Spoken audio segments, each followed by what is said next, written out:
The next item on the agenda is public comment. Before we begin, we will remind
Good evening, everybody. I want to call this meeting to order. It's a special meeting. It's 5:34.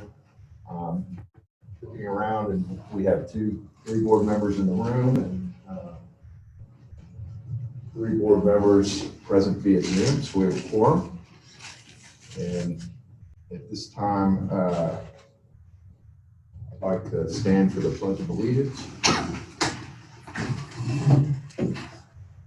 Pledge of allegiance to the flag of the United States of America, to the republic for which it stands, one nation, under God, indivisible, with liberty and justice for all.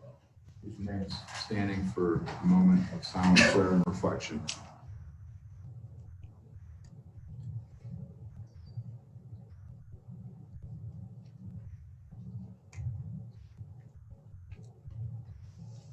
Thank you. You may be seated.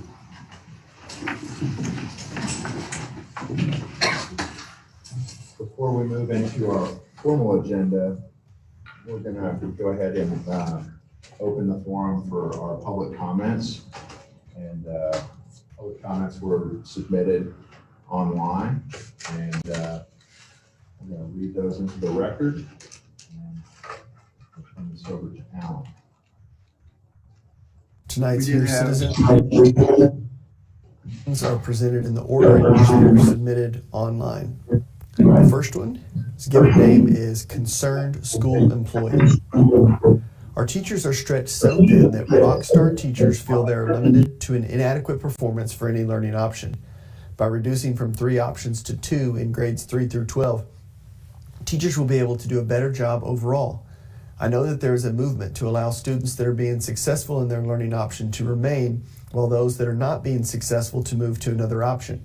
However, this plan does not provide any immediate relief to teachers. All students are suffering due to teachers with an insurmountable workload. To improve WISD education overall in grades 3 through 12, relieve the teachers of at least one learning option. I suggest that removing asynchronous will remove the highest stress, as it is more difficult to connect, build relationship, and encourage students that you do not see in person or virtually on a regular basis. Also, the attendance procedures for asynchronous students requires a lot of extra time, leaves much room for human error, and therefore causes much stress. The next comment is from Julana Long. I spent over 40 minutes just this morning trying to see if one of my asynchronous students had turned in 6 separate assignments due to an email from the parent. The async student said that they were turned in, and only one of the 6 had been. This is not what I needed to be doing before class this morning. Most of my async students are not doing well. Not watching the daily recordings, not getting the lecture, and not getting the notes. The async option needs to go away. The next comment is from Sonia Roberts. My child has learning accommodations and I have immune issues. We do asynchronous learning with daily teacher meetings, but his regular classes are done on his own with my help. I want to keep the way we do things now, which in my view is synchronous. My concern is that school is already unstable, and after our hard work, we do not feel it is fair to push more changes on students who are adhering to rules. Can we please find a way to address those not following rules instead of punishing us all during a very scary time that seems to projected to worsen soon? The next one is from School Employee. I really appreciate the support the campus and district admin is giving to us. I know that the board mentioned stipends, but honestly, I don't know if monetary gain is really going to be affordable. And to a bigger point, I don't think it will give the support we teachers need. Honestly, the best way teachers can be supported is to be heard. The board mentioned looking for an outside consultant, but truly teachers are the best consultant you could ask for. We are in the trenches and we are the ones going through the extreme school situation, working with students and families in all 3 learning styles. Every teacher in our district needs to be heard. Our opinions, thoughts, and feelings need to be heard by the board and taken into consideration above that of an outside consultant or community member with only part of the classroom picture. That's the biggest thing that I want. I'm also a parent. I understand why parents are upset. I understand the success many individual students are finding, but in the upper grades in our district, async just isn't working as well as we thought. I have students who are synchronous, and at least I have the opportunity to check understanding and ask questions in the moment. The async students don't even get that type of contact. Many of my async students aren't watching the recorded lessons. They are only completing the assignments and either the bell ringer or exit ticket for attendance. Without watching the video, it is not quality work as they are often lost. So ultimately, many are missing out on TEKs that are required to teach. Attendance is a whole other issue. The board asked if we have looked at other ways to complete attendance. The answer is a big yes. I've looked at multiple ways to complete attendance, and the best I can come up with is through bell ringers or exit tickets. The problem is many of the async students at the high school work during the day, then stay up late at night to complete schoolwork. So taking attendance, honestly, for me, doesn't take place until late into the next day, well, taking attendance for the second or third time. Attendance has become an ongoing task for all class periods. I feel a lot of pressure to get attendance correct due to funding, graduation credit awarded, etc. Taking attendance for in-person or synchronous is simple because students are present at the time of class. For asynchronous students, they can check in anytime until 11:59 p.m. There's a lot of room for error here. Therefore, it causes a lot of stress. Next comment is Casey Tatum. I personally do not mind providing the asynchronous learning option if a student is being successful with that mode of learning. I do not mind offering the synchronous learning option either. It does take extra time to prepare, but I like the flexibility that it provides for attendance, and students get to get their work done while sick at home, but not too sick to work or while out of town with their families. Essentially, we can avoid counting them absent, and they can be totally caught up when they return. Also, it allows for students to have some flexibility with their learning and their time frame. Again, only if the student is being successful with that mode of learning. Next up is Karen Nance. My experience this school year with asynchronous students is that they are not receiving all the information that is discussed during class. Therefore, their grades show it. Even though they all have the same curriculum and recordings of lessons as face-to-face students, it is difficult for them to stay engaged in class. One hurdle is getting questions answered in a timely manner when they are working on the topic, which may be late in the evening. I can answer their question by next morning, but they're often not doing schoolwork early in the day, so the conversation is fragmented. Also, teachers and students rely on building a relationship to build trust and respect for each other. Currently, asynchronous students and I would probably not recognize each other due to us not seeing each other online or in class, so our email conversations are the primary relationship we have. Therefore, it is the rare student that can guide themselves through the multitude of layers of online learning and be successful when they are 13 or 14 years old. I would like to see us offer face-to-face or synchronous learning for students. If there is a situation that cannot be worked out for a family to use face-to-face or synchronous learning, then use asynchronous as a last resort for more flexibility and let the principals work that out as needed. To summarize my feelings about the situation, I'm not comfortable with the level of education my asynchronous students are getting. Next is Melissa Legault. Providing 3 learning options for students has been a very taxing process on all parties affected. Teachers jumped right in and have done what was needed for students in the community. Now the synchronous live teaching model is very disruptive to the in-person learning environment. Majority of students are back in the classroom, as a teacher toggling back and forth between a computer and in-person leaves a lot of gaps in learning time, divided attention, quality of lesson decrease, communication issues increase, content and learning suffer. Students at home aren't fully engaged, he or she are struggling academically, and there are a lot of audio issues. This method of teaching was okay when all students were at home and it was necessary, but now it is not needed. Furthermore, it is not what is best for students and teachers, and it is ineffective. I understand the need to keep the asynchronous option for sick students or students who have safety issues returning to school, but asking teachers to continue to have 2 classes going on at the same time while also managing an online curriculum is not best practice for our education system, staff, and students. Next is Sally Young. Dear board members, as a current WISD teacher, please take into account what we have all been dealing with prior to the start of school. We have had to try to learn a totally new way to teach our students, including unfamiliar technology with only our department heads and fellow teachers to guide us, new curriculum so that at-home learners can do the same things that in-person learners can do, planning and managing technology that is very time-consuming, and totally making all paper pencil assignments into Chromebook accessible materials, which is also very time-consuming. I've taught in Wimberley for 20 years, and I have to say that this year was more difficult and stressful than my first year of teaching. Although I'm dealing with things better emotionally, I haven't cried at school in a few weeks, I am still worried/anxious about at-home learners that do not do their schoolwork. I am their teacher. I am responsible for them. Yet even after contacting parents about missing work, I still get angry emails from parents that blame me. Somehow it's not their child's fault that the assignments are not getting done. It's all well and good to try to ignore this, but I cannot. Or the parents say that they will get their child caught up. I take it personally. While we are still teaching students that are at home, I don't see anything changing. All the extra things that are required and time-consuming will still be there. I don't mind working hard to teach my students, but I just feel so overwhelmed and anxious about this situation more often than not. Please consider and allow our superintendent and principals to plan for the best way to have our students return to the classroom as soon as possible.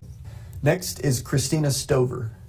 I'm in favor of discontinuing asynchronous learning for all WISD teachers. Our teachers are drowning, and the amount of extra work and time during this difficult time is too much. I know WISD would love to help special cases if needed, but overall, please, please, please discontinue the asynchronous learning. The teachers cannot sustain this, nor should they be expected to. For the sake of all WISD teachers' mental health, please discontinue the asynchronous learning. Next is Roberto Frontera. I teach at Wimberley High School pre-calculus honors math, on-level pre-calculus, and engineering design. I oppose asynchronous education, and just not for the obvious factors like students are not spending enough time or any time at all watching my recorded lessons, or are doing minimal work to be counted present. There's a lack of accountability because there's really no one but themselves. The majority of these students are developing a lack of motivation and are not ready for something that was intended for higher education or the corporate world. They are missing instant feedback or any feedback at all from teacher or peers, and there is absolutely no collaboration. Asynchronous training requires a lot of planning, investment, and time. 3 things in short supply when teachers are being called to pivot on a dime. We don't have an asynchronous education ready for the whole year and are preparing material on the fly. I spent at least 25% or more time this year using evenings and weekends to keep up, so at least the in-person students are receiving the same level of education as last year, and the remote students are not falling behind. If I don't keep up and start cutting corners, everyone's education is going to get sacrificed. I say it again, everyone. Ask anyone in the room if they would like to volunteer 10 more hours a week to do community service and sacrifice the time with their families so students can have part-time jobs, spend less time in the classroom while still doing in-person extracurriculars, watch more TV, play more video games, or go out of state to visit relatives while still extending school. I honestly believe that 90% of the students going asynchronous are taking advantage of the situation or don't have the time management and study habit skills to make it work.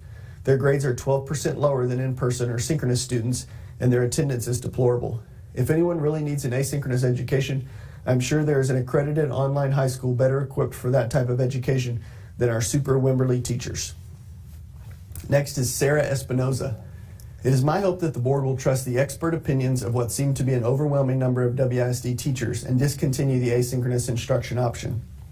I believe it is to the district's credit that this option was offered as a temporary provision, but I also so much appreciate the perspective that I'm hearing from our teachers. Not just that they are beyond exhausted right now, but that they are sincerely concerned for the lack of learning progress that they are seeing with a large number of asynchronous students. If it were different teachers in a different district, I might be inclined to worry for the minority of asynchronous students that are truly utilizing this option for the right reasons right now. But I don't find that concern to be a valid one based on the incredible investment of time, energy, and heart that we have seen this year from our WISD administrators and teachers. I'm confident that they will do all that they can to attend to the needs of those students. Let's listen to those on the front lines who need our support right now. Next is Wendy Grogan. As a high school counselor, I would like to address the board with my concerns over remote learning. In my almost 30 years in public education, I have never seen anything so detrimental to the academic progress as a whole than remote learning. While there are certainly students who are being successful with the remote learning model, most of the students are not. We are seeing large numbers of remote learning students, mostly asynchronous students, falling so far behind that we are nearing a point of it not being mathematically possible for them to earn a passing grade for the semester, and therefore they will lose credit. Several of these students are failing all or most of their classes. If a student struggles with 1 or 2 classes in a normal school year, we have things like summer school or other credit recovery options. But these students are failing 7 or 8 classes, and that is not something a student can recover from without adding an additional year of high school. Students in this situation are in serious danger of not graduating on time. A student who does not graduate on time is very likely to never get a high school diploma. I think we can all agree that not earning a high school diploma is life-altering. I fear that if these students do not either come to in-person school or at least be synchronous, we will see our number of dropouts increase dramatically. We're spending a lot of time trying to track down these students, talk to their parents, and we are desperately working to help get the student back on track. Students are already reporting to me that they are so far behind after 10 weeks of school where they have done little to no work that they feel hopeless about their ability to earn credit for their courses needed to graduate. They aren't sure where to go from here. It is seriously affecting their mental health as well. Students are reporting high levels of anxiety and stress, and most of that is caused by their lack of academic progress. In my opinion, many students who are remote learning are just not able to handle the freedom that model allows, and it is having serious life consequences. Many of these students this time last year, before COVID hit, were on a track for college. Now they are seriously doubting if they even plan to graduate from high school. I also want to say that I worry greatly, not just about grades and credits, but whether or not our students are getting the academic skills they need to be ready for a college course, an SAT or ACT test, an AP test within the current modes of academic instruction. Are our students going to be competitive with other students across the country in their writing skills, reading skills, and their math and science skills? I, like you, want the best for all of our students, and from my firsthand experience in dealing with struggling students on a daily basis, asynchronous learning seems to be one of the biggest issues for these students. Many simply cannot handle the lack of structure. We desperately want to help these students turn their current academic state around, and I feel that holding students more accountable by either sitting in a classroom in person or watching the class while it is happening is our best way to help them do that. Thank you for your time and all that you do for our students.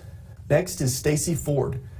WISD needs to discontinue asynchronous learning for many reasons. At the beginning of the school year, no one knew what exactly transitioning back into school life would look like. Because of the incredible job that our teachers, administrators, and custodial staff continue to do, we have very minimal cases of the virus. A very small percentage of parents and guardians are wanting to continue with asynchronous learning, so why are we burning out our resources to cater to the minority?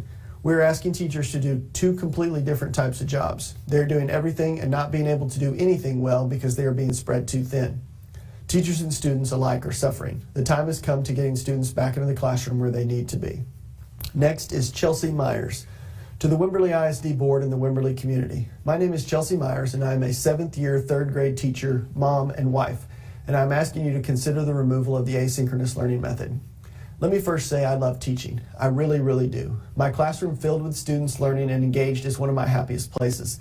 But I have to confess, I just don't think I can keep on going like this. The past 10 weeks have been some of the most stressful, overwhelming, and tireless weeks of my career. The last board meeting was one of the hardest things to listen to. I went to bed that night with tears in my eyes and defeat in my heart. While yes, teaching face-to-face synchronously and asynchronously every day is hands down the most exhausting and hardest things I've done, my true concern is that my asynchronous students aren't being successful. I have students failing daily work and tests, not showing up for class or tutorials, and students just flat out not completing assignments. My ultimate worry about these students is the gaps in their learning are growing each week, and it's going to be something that future teachers feel for a long time. These students aren't retaining information on a mastery level. When they log in each day, I can't tell if they watch the video lesson, if they're the ones completing the assignments, or if they understand the information and importance of the topic. These are just some of the things I wonder and have no way of knowing the answers to. Every teacher wants their students to be successful, and we have no certainty with the asynchronous learners. The desire to create a seamless classroom experience for both face-to-face learners and online learners is there, but one inevitably gets left out. If technology goes down, my classroom kids have to wait until I fix it. And if there's an issue with an in-person student, it's the other way around. My eyes continuously dart between the students in front of me and those stacked on a virtual grid on my laptop. I've started to wonder how long will I have to teach like this. I'm very worried that this new model of school will become a new and acceptable norm. I know when guidelines started coming out, the asynchronous learning option was there for families who felt uncomfortable or unsafe returning to the school buildings during this time. Nonetheless, families are now using this learning method because it is convenient for them. I respect every family's choice, but if your child can play sports, go to dance, have sleepovers, and play dates with other children, and your family can even go on vacation, then why can't they come to school? WISD Board, I hope you hear and understand how the asynchronous learning method isn't working for our students. We want to provide the best education for these kids, and we aren't able to give it to them. Thank you for your time, and I hope you will consider removing the asynchronous learning method from WISD. Chelsea Myers, 3rd grade, Jacobswell Elementary. Next is Catherine Spartman. To the WISD Board of Trustees. My name is Catherine Spartman, and I'm a 5th grade teacher at Jacobswell Elementary School. I'm writing to express my support of removing the asynchronous method of teaching.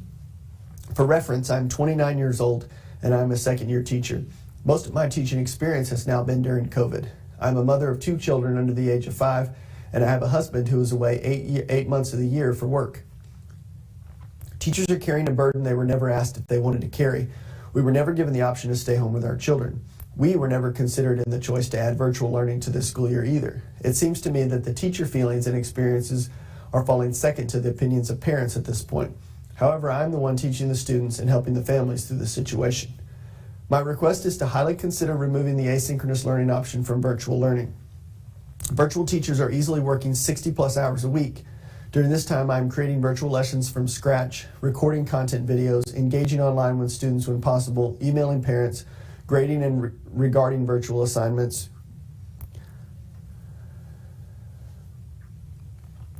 grading and regrading virtual assignments, begging students and parents for work, and many other responsibilities.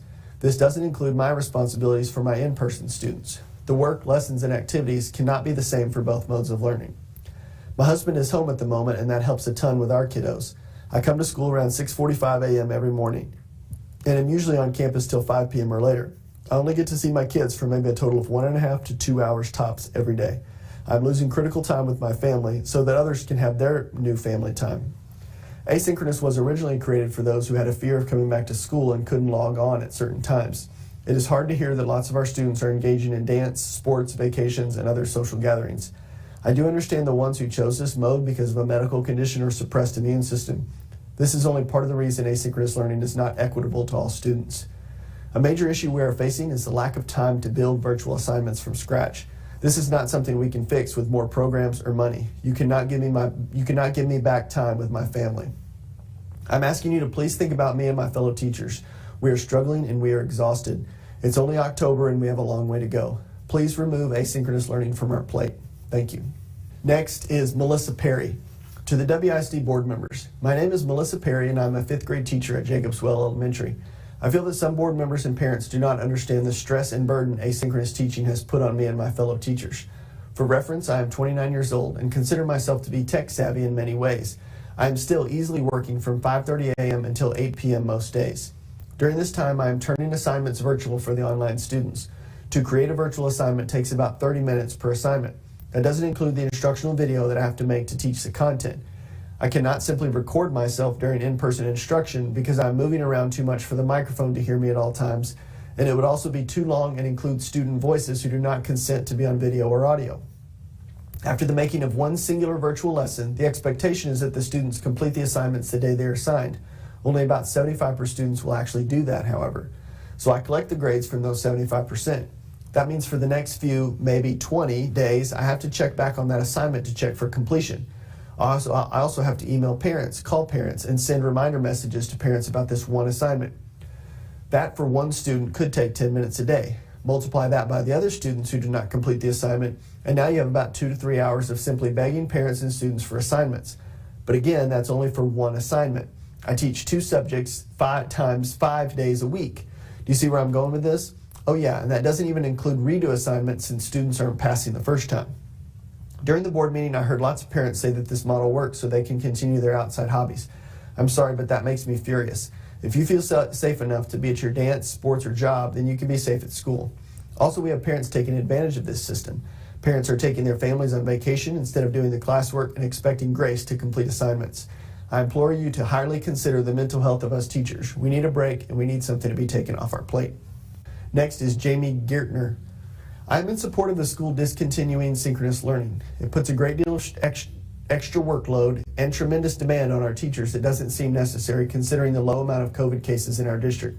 If there is an extenuating circumstance for a student who are unable to do asynchronous learning, then I would suggest the district and/or the individual school take that up with the family and student on a case-by-case basis. We need our teachers to be able to fully focus on classroom learning. Next is Margaret Odo. Last Monday's YouTube board meeting was the epitome of the stress and difficulties that our distance learning families experience on a daily basis.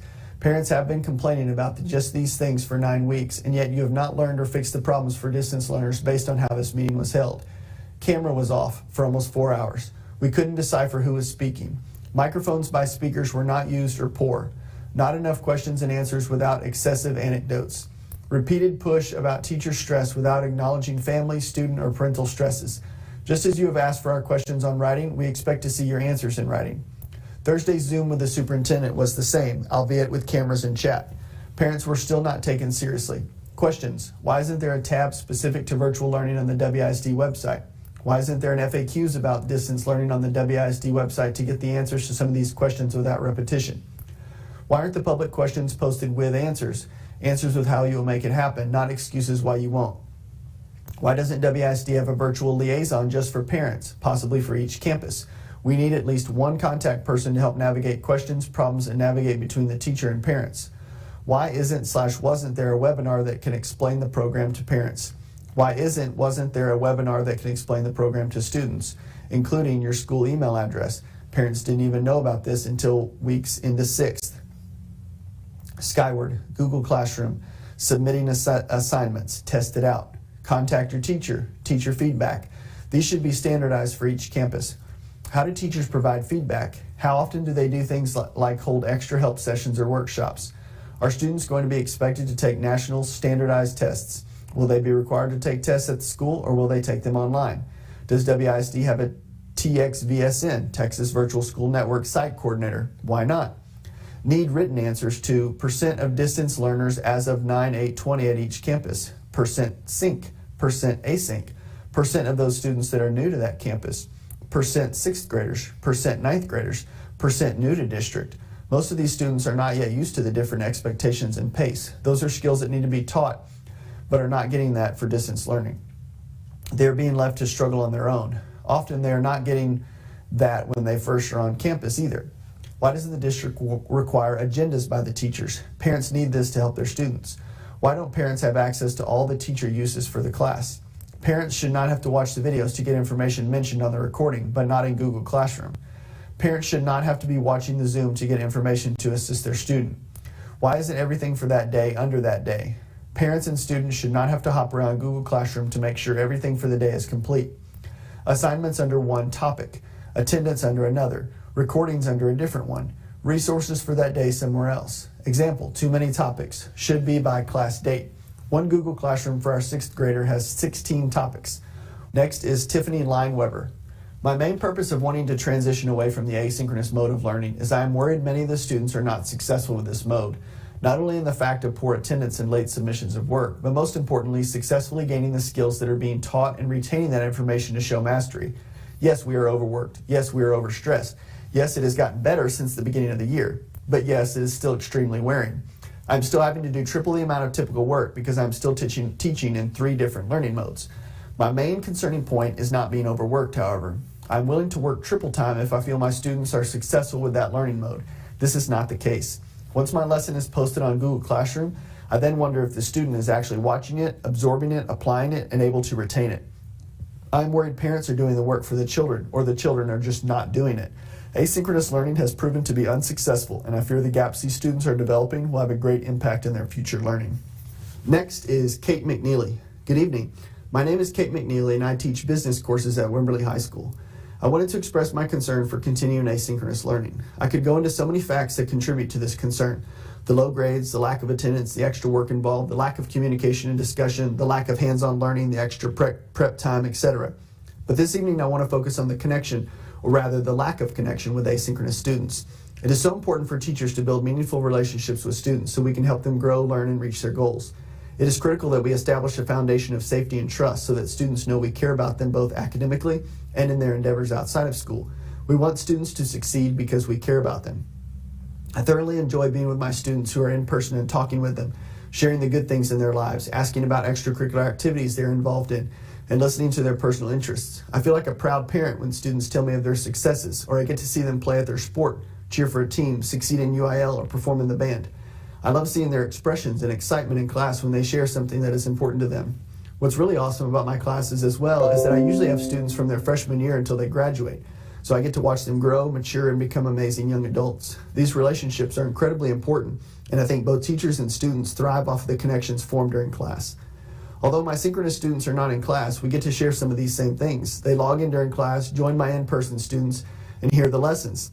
They're able to ask me questions and be a part of discussions during class just like a student in person does. Unfortunately, I cannot say the same for my asynchronous students. In fact, I don't even know what many of them look like. We don't get to share any conversations. We don't get to establish a relationship. It is simply a Google chat session or email if they have any question, but in most cases, no questions are asked. I don't get to see facial expressions for nonverbal feedback where I can sense if a student might need additional help. If they don't do their work, it takes extra time to search Google Classroom and see if they might have opened a document so I can count them present for the previous day and then message them for their work if nothing was submitted. I often find myself emailing parents because I'm concerned their child hasn't checked in for class, responded to my messages, or completed work for days. I don't know how to encourage or help these students because I know almost nothing about them. Although this is not the case for all of my asynchronous students, this describes enough of them to be concerning. I urge you to consider what I have mentioned here tonight. The removal of asynchronous learning will allow us to connect better with all students and alleviate much of the extra work that has been put on teachers. I appreciate your time and all you do for our district. Next is Brady Reed. My biggest concern within my ag classes is that students are not getting the hands-on training needed to be successful in our classes. CTE classes are about getting the real-world application pieces to better prepare them for a career field of their interest. I have numerous students that are failing my classes, and a majority of them are from distance learning. My fear is that these students are going to start giving up if they see that they are failing and not doing the work, and they are going to think that there's no way out. We need them here on campus to provide them with the knowledge and wisdom we are hired to give them. There have been numerous occasions where my asynchronous students have told me they have a job and can't find time to do their assignments. I'm afraid these students have gotten used to this craziness we are calling normal now, and they are thinking they can just get along with not doing assignments. I, for one, am a second-year teacher and do not see the joy in teaching like I saw last year. I love my job teaching and educating young minds about the agricultural industry, but this year it seems like all we do is take attendance, log on to 3 different computers, record lessons, and try and find time to make lessons plans for the next day. Sincerely, Mr. Reed, high school ag science teacher. Next is Teresa Gill. I would like to begin by saying I understand that there is a small percentage of our population who truly needs remote learning due to severe health issues, and I respect and support those families. I know administration does as well and is working to find viable options. I feel it's important to note that as a whole, teachers are not complainers. I'd argue that we're some of the most caring, generous people you'll ever meet.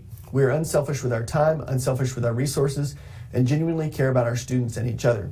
We are accustomed to working hard and dealing with whatever is thrown our way. We have tried to make 3 learning options work, but those of us who are still teaching in-person, synchronous, and asynchronous students are having a difficult time. We are working 3 times as hard, but not seeing a similar effort from many of our students. It's disheartening to listen to comments from people who don't fully understand what it's like, or those who are simply taking advantage of the situation. If you are a remote learner just because it's more convenient for you or it frees you up for time for your hobbies, I'd like you to consider this. It's not more convenient for me.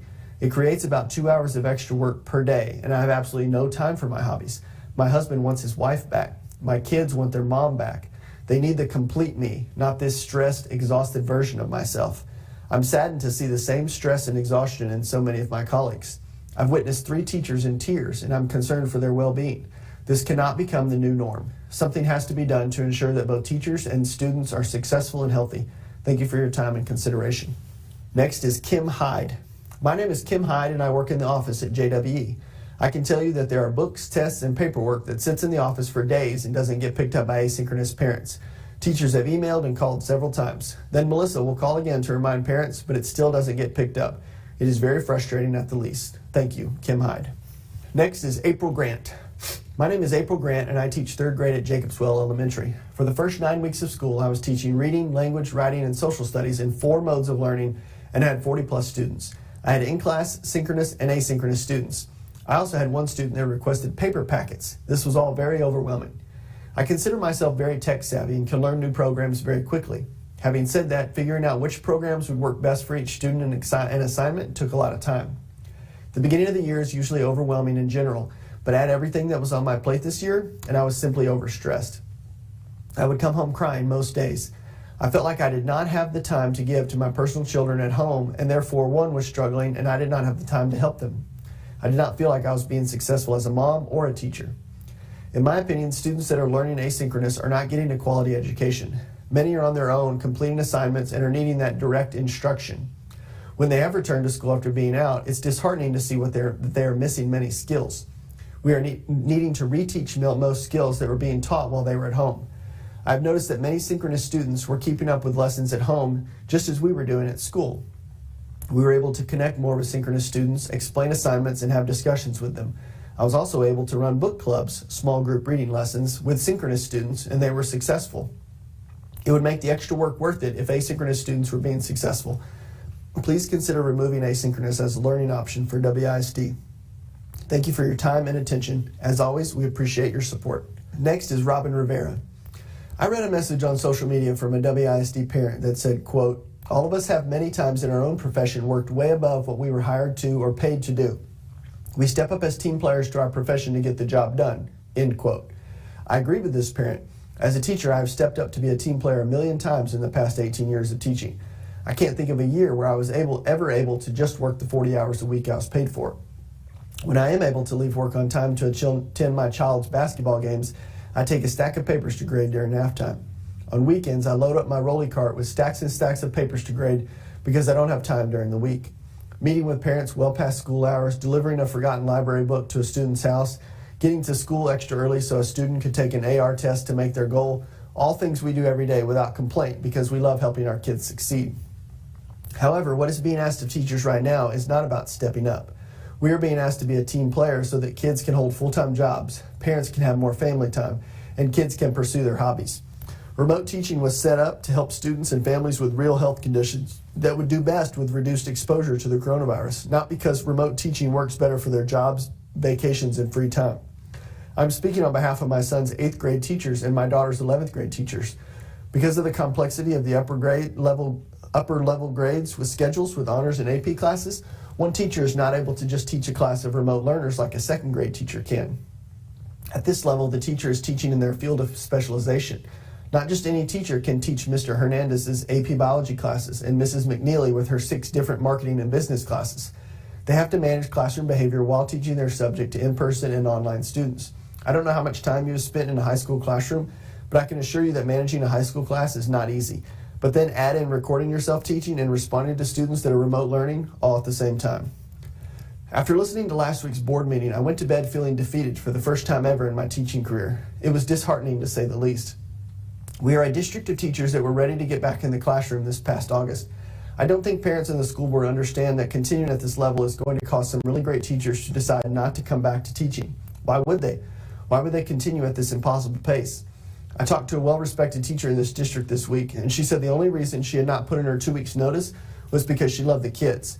But do you think she's going to still feel that way in December, January, March? Do we want to keep our great teachers? Who are we going to hire to replace those that just can't continue? I can tell you this, the great teachers all have a job right now. So who will take their place when they can't keep teaching like this? Take care of your teachers so they can take care of your students. Thank you for your time. Next is Crystal Becken. My name is Crystal Becken, and I teach 4th grade math, science, and social studies at Jacobs Well Elementary. I would like to start by saying that I love my job. I love our school district and the opportunity that I've been given to teach in Wimberley. We have parents that love and support their kids, and for that I'm thankful. My 5 children currently attend school in Wimberley, and I'm so thankful for their caring teachers. My primary concern with the asynchronous learning option is for the education of the students. The majority of students are being expected to manage their classwork without help. I am offering lessons to watch and tutorial times to attend, but that is a huge responsibility for a child. I'm afraid that most students in the asynchronous learning style are not learning all the material they need in order to continue to be successful in school and later in the workplace. Yes, it is a ton of extra work creating assignments for online students and tracking them down when they are missing or incomplete. However, my main concern is not my time. It is the quality of education that most asynchronous students are not getting. If they do not have a parent at home teaching them the material through our lessons, they are not learning. The synchronous and at-home options allow teachers to develop a relationship with students and have the opportunity to help them learn. I am seeing that it is very important with the math curriculum, which is difficult and cumulative. Thank you for your time. Next is Courtney Katzmeyer. I'm a teacher at Danforth Junior High and Wimberley High School.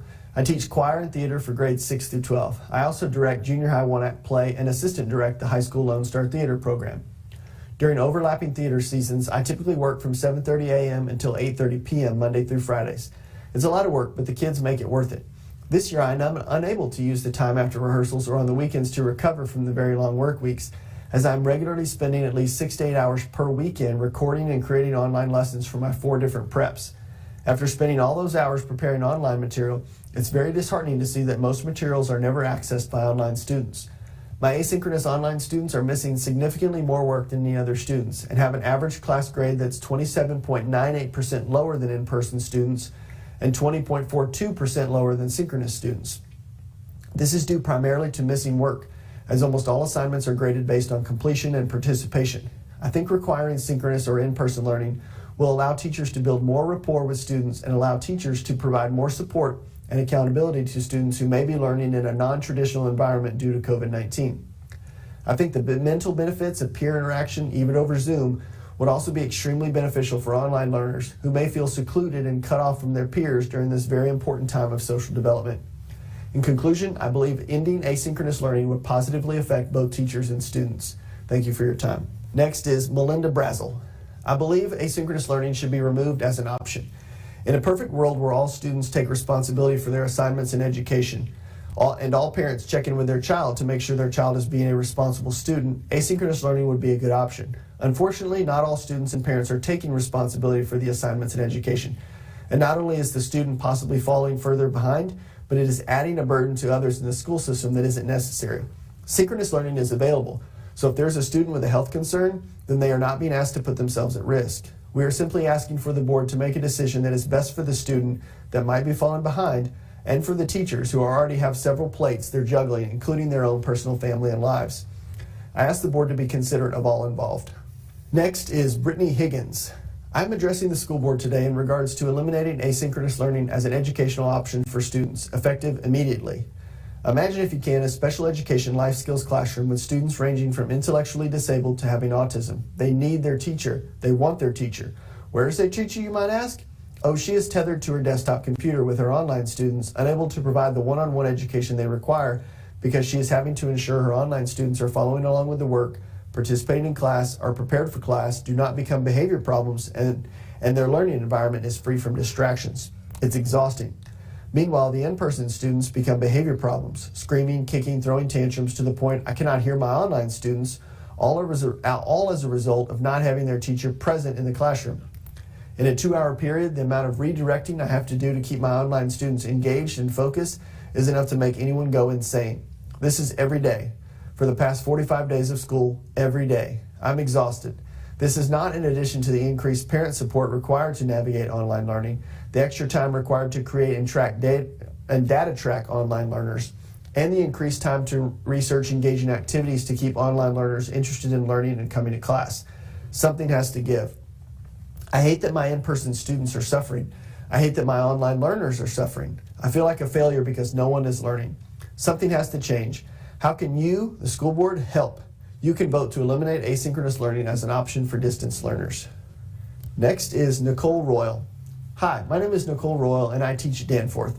I've struggled with how to voice my concerns without seeming ungrateful. I want you all to know that I love this district and this community, and I'm very grateful to be an employee here. I'm very grateful for each and every one of my students, and I don't want them to feel as if they're a burden to me. But I have to share my experience teaching in 3 modalities. In an average year, it never feels as if there is enough time for me to be an effective teacher, mom, wife, and daughter. This year, that's not just a feeling, it's a fact. This past week, I kept a journal of my workload. It looked like this. Monday through Friday, 5:45 a.m. Wake up, take care of lunches, feed dogs, and get dressed. 7 a.m. Arrive at school and work through conference until my first class arrives. During this time, I record for my asynchronous learners, confirm attendance from the previous day, respond to emails, check for and contact students about missing work, and make sure all my lessons have been prepared digitally. I've had to convert all my lessons just as every other teacher has. 8:50 to 11:10 a.m. Open my Zoom and teach. 11:10 to 11:30, lunch. 11:30 to 11:35, open my Zoom and prepare room for students. 11:40 to 3:15, teach. 3:15 to 4, prepare my digital materials for the upcoming day, respond to emails, check for and contact students about missing work. 4, I leave the building for the day, but this is only because I have dogs that I have to let out. I take my work with me. 4:15 to 5, let dogs outside, sit outside while I respond to emails. 5 to 6, cook and eat dinner. 6 to ? Grade papers. I teach English.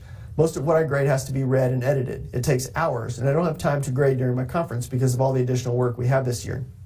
Saturday, approximately 3 hours of work after the typical household chores. Respond to emails, plan for upcoming 6 weeks, prepare digital materials for upcoming lessons, grade. Sunday, approximately 5 hours of work. After church services and a quick visit to my daughter in San Antonio. Respond to emails, look for missing student work, email for missing student work, grade. Please note that I have it easy. Other teachers have a schedule that is much more rigorous than mine. I teach 8th grade honors, so I work with highly motivated students, and my own children are older. I don't have to worry about helping with homework or bathing small children in the evenings. I've seen posts on Facebook saying things like, okay, but teachers had the whole summer off. My only response to that is that if I could have banked some of that time off and used it during the school year, then I would have. But we all know that's not how time works. In addition, I didn't have the whole summer off. I spent my summer studying to become a level 1 certified Google educator, making my paper materials digital and learning how to make better use of online tools such as StudySync and Reading Plus. Perhaps one of the most hurtful comments on Facebook was from someone who said, I feel for the teachers, but we all have had to go above and beyond for our jobs sometimes. I agree with that. In a normal year, I go above and beyond for my job. What we are being asked to do isn't above and beyond. It's impossible. There simply isn't enough time in the day to do it effectively. And frankly, the only reason this system has worked for the amount of time it has is because of my colleagues and their willingness to go above and beyond for their students. As a public school, we just aren't set up to teach to in-person synchronous and asynchronous learners for an extended period of time. That's the recorded versions. I'll continue here in person. Rob, Lori, Will, can y'all hear me okay? Yes. Okay, next comment is from Emily Keese. Yes, sir. Good. Awesome. Board members and Wimberley community, it is with great pleasure that I work at Danforth Junior High. I really enjoy who I work with and enjoy interacting with my students, though in a different way this year. I've juggled back and forth between how to be truly successful this year and balance all that has changed in a manner that still allows not only me to feel like a great educator, but for my students to feel greatly educated each day. I don't want my students to feel like they're a burden to me because they're not. I love teaching with every part of my heart and do it because it is a calling for me. In a normal school year, teachers arrive anywhere between 30 minutes to an hour before reporting time of 7:30 a.m. Some teachers even come earlier than that. When we get to school, we are busy with last-minute touches on lesson plans, making sure everything is in line with curriculum, and squaring away any final details before kids come to class. When students come to first period, we take attendance quickly because students are either present or absent, and easily move to the plans and activities for the class. Since most of us teach more than one subject, we quickly switch from period to period, at times between two totally separate curriculums and subjects. This is usually fairly seamless because we are already prepped through the extra time we spend before and after school preparing lessons and lesson plans. We spend our conference period reflecting and adjusting lesson plans, grading papers to get ahead, answering emails, and contacting parents if needed. Though sometimes our plans to get mass amounts of work done are often unaccomplished because a parent phone call lasts longer than expected, email responses are endless, or grading one class period takes an entire hour because we want to be thorough in our critiques of student work so that they can reflect on their mistakes and fix them. In a perfect conference period, there would be no interruptions. That is hardly ever the case. This is the normal routine as the day passes. At the end of the day, the students leave class at 3:15 immediately, which provides us instantaneous time to get right back to preparing even more plans for the days to come. Most teachers spend this extra time planning and preparing lesson plans and grading papers, sometimes here past 5 p.m. More often than not, we end up taking papers home to grade, just so at least while we are working, we are still getting family time. Additionally, we will bring grading and lesson plans home so when our children go to bed, we can begin work again. Even in a normal school year, we are putting in 2+ hours, usually more honestly, into our already full-time day. Then there's the pandemic. Our days have changed immensely and we are outputting more than we can even handle at this point. Our days begin with getting here even earlier than we already were doing. I've seen teachers at the school at 6 a.m. We are scrambling to not only do last-minute touches on lesson plans, making sure everything is in line with curriculum and squaring away any final details before kids come to class, but we are now adding more. We are now spending time rechecking all attendance forms that are done the previous day. This is a procedure that was developed for us to track online students. It includes going into every class period on our Google Classrooms and checking who filled out attendance before midnight. If the student filled out the form, we then have to go into attendance on Skyward and change their absence to asynchronous. They would have already been marked synchronous the previous day if they were tuning in live. We do this for each and every student and it's extremely time consuming.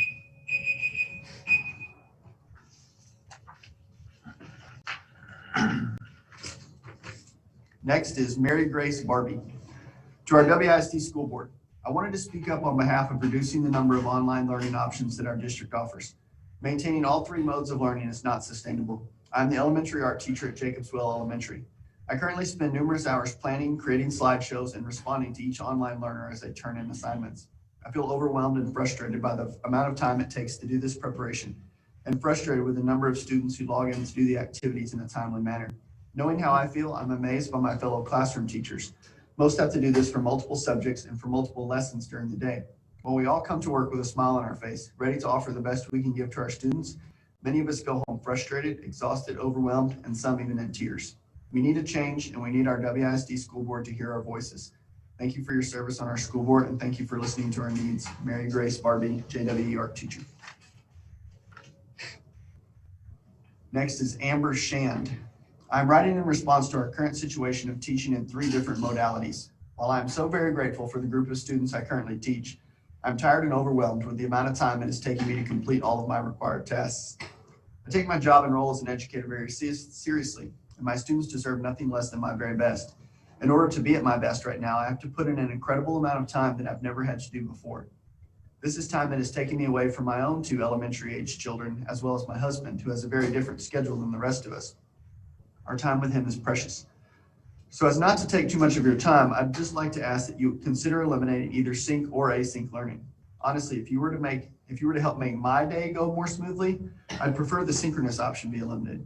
There are so many extra things that go into the sync classroom that it's hard for an outsider to know what all really goes into it. With the sync classroom, I have Zoom open, I'm working off of multiple screens, I'm walking around the room and trying to talk loud enough to where my Zoom kids can still hear me and follow along. I'm constantly pausing to answer their questions via chat. Someone will need my attention in Zoom, but I may be clear across the room assisting someone else. There are different buttons and clicks and tasks to remember when hosting a live class via Zoom. And while that may not sound too difficult, it can be very time consuming to have a student wait to tell you until after you've gone over the lesson that you never actually shared your screen with them. It happens. Students occasionally will join class late, and while they may have a valid reason, they've missed some very important information. I can either choose to take the time out of the class to go back over all the information with them personally, or I can send them to watch the pre-recorded video that I've already spent time making for that day's lesson. Either option is ideal, yet both options require me to spend extra time where I just don't have any. Again, I'm so very grateful to be teaching this year with the group that I have. We are demanding a lot from these kids, and they are, for the most part, rising to the occasion and adapting to this way of learning like their teachers are being forced to do. I learned more this year about technology and online learning than I ever intended to. I've also learned things about myself, and that yes, we can do these hard things that are being demanded of us, but not without sacrificing time spent with our own families and time for our own personal well-being. I have kids that I go home to that need me for their own homework, extracurricular activities, dinner, and nighttime routines. I take my laptop and school supplies with me to baseball games and birthday parties. I'm in my classroom on the weekends, and if it's not the weekends, then it's late nights during the week with my husband reminding me to go to bed and asking, "What are you even still doing?" What I'm doing is preparing and knowing that when I wake up the next day, I've prepared as much as I can in order to run an effective classroom for all 95 of my students in 3 different formats. My family is suffering, and so am I. If you can do anything to decrease our workload even just a little bit, I would be so grateful. Next is Melody Evers.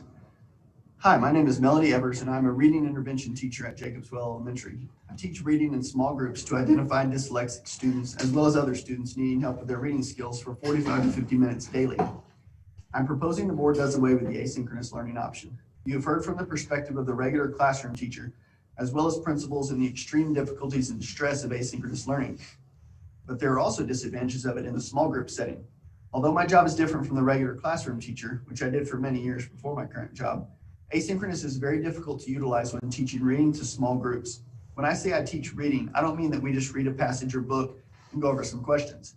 I'm teaching them sounds, syllables, how the English language works, etc., so that they can become a fluent reader as well as understand what they are reading. Teaching students to read is something that is interactive and requires immediate feedback between me and my students. It is impossible to do that with asynchronous learning. I have no idea if my asynchronous learners are understanding what is being taught from my posted lessons because I don't get the opportunity to hear them respond. My lessons are guided and not something that can be done well independently. Keep in mind, I'm working with students that were reading below grade level way before COVID. I can only assume that the gaps are even bigger now for asynchronous students. I understand some parents have valid concerns about sending their child back to school due to certain health reasons for them or other family members. However, that's why there will still be the option of joining synchronously. Although face-to-face is the most ideal way to teach and connect with students, synchronous learning does provide interaction between students and teachers, unlike asynchronous. I understand the internet can be an issue for some, but the district has provided multiple hotspots to accommodate for this. At some point, parents have to meet us halfway with some of these solvable issues, such as the lack of good internet. As stated above, I'm requesting to do away with asynchronous to prevent bigger gaps in learning and to help teachers meet the needs of students in the small group setting, as well as the regular classroom setting. Thank you for your time, Melody Evers. Next is Elizabeth Edelin.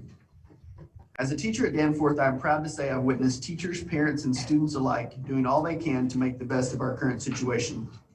I love how Wimberley comes together to support the community, and I truly believe everyone is doing what they think is right. I have wonderful students who want to have the same experience at home as those in the classroom and show up synchronously to join in with their in-person peers. I have in-person students wearing their masks and using sanitizer and other methods to keep the potential spread of germs contained. I have other students staying home if they have been exposed to keep from spreading the virus to their peers. Our admin and the central office staff check in on us and are trying their best to provide us with tools to keep us safe and respond to our needs. My colleagues and I are staying late, converting in-person lessons to digital without any training and making sure to meet the needs of all learners. I used to see the one holiday a month just as a great perk to working at WISD. Now I'm counting the days until the next one. I do not see how I or other educators can sustain the current pace for the entire school year. When I became a teacher, I knew I would be doing the equivalent of keeping multiple plates spinning on poles at the same time. Now I have those same plates to keep spinning, but now the poles are on fire and the earth is quaking. There are excellent teachers who have already left the profession, and who knows how many more will follow. Please trust us. We love our students, our jobs, and Wimberley as a whole. We want the best for all, and we'll give you everything we have to get the job done. Don't make us have to choose between that and our mental health. Please consider eliminating the asynchronous learning option. It is a rare occurrence that staff, admin, and the superintendent are all in agreement, not just here in Wimberley, but in surrounding districts as well. Thank you. Next is Shelby Pollard. I am essential in the success of my students, and if I cannot see those students or speak to those students, I'm not able to do my job.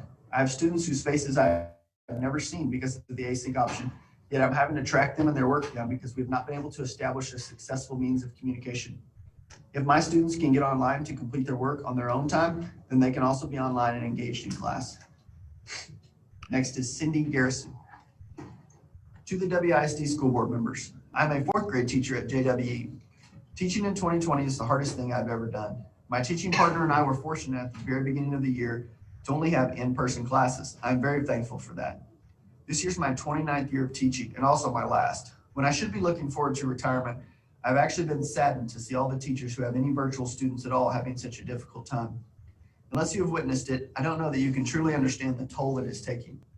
Teachers choose their profession for a reason. Whether you just enjoy being around students or love the learning process, there is a definite reward.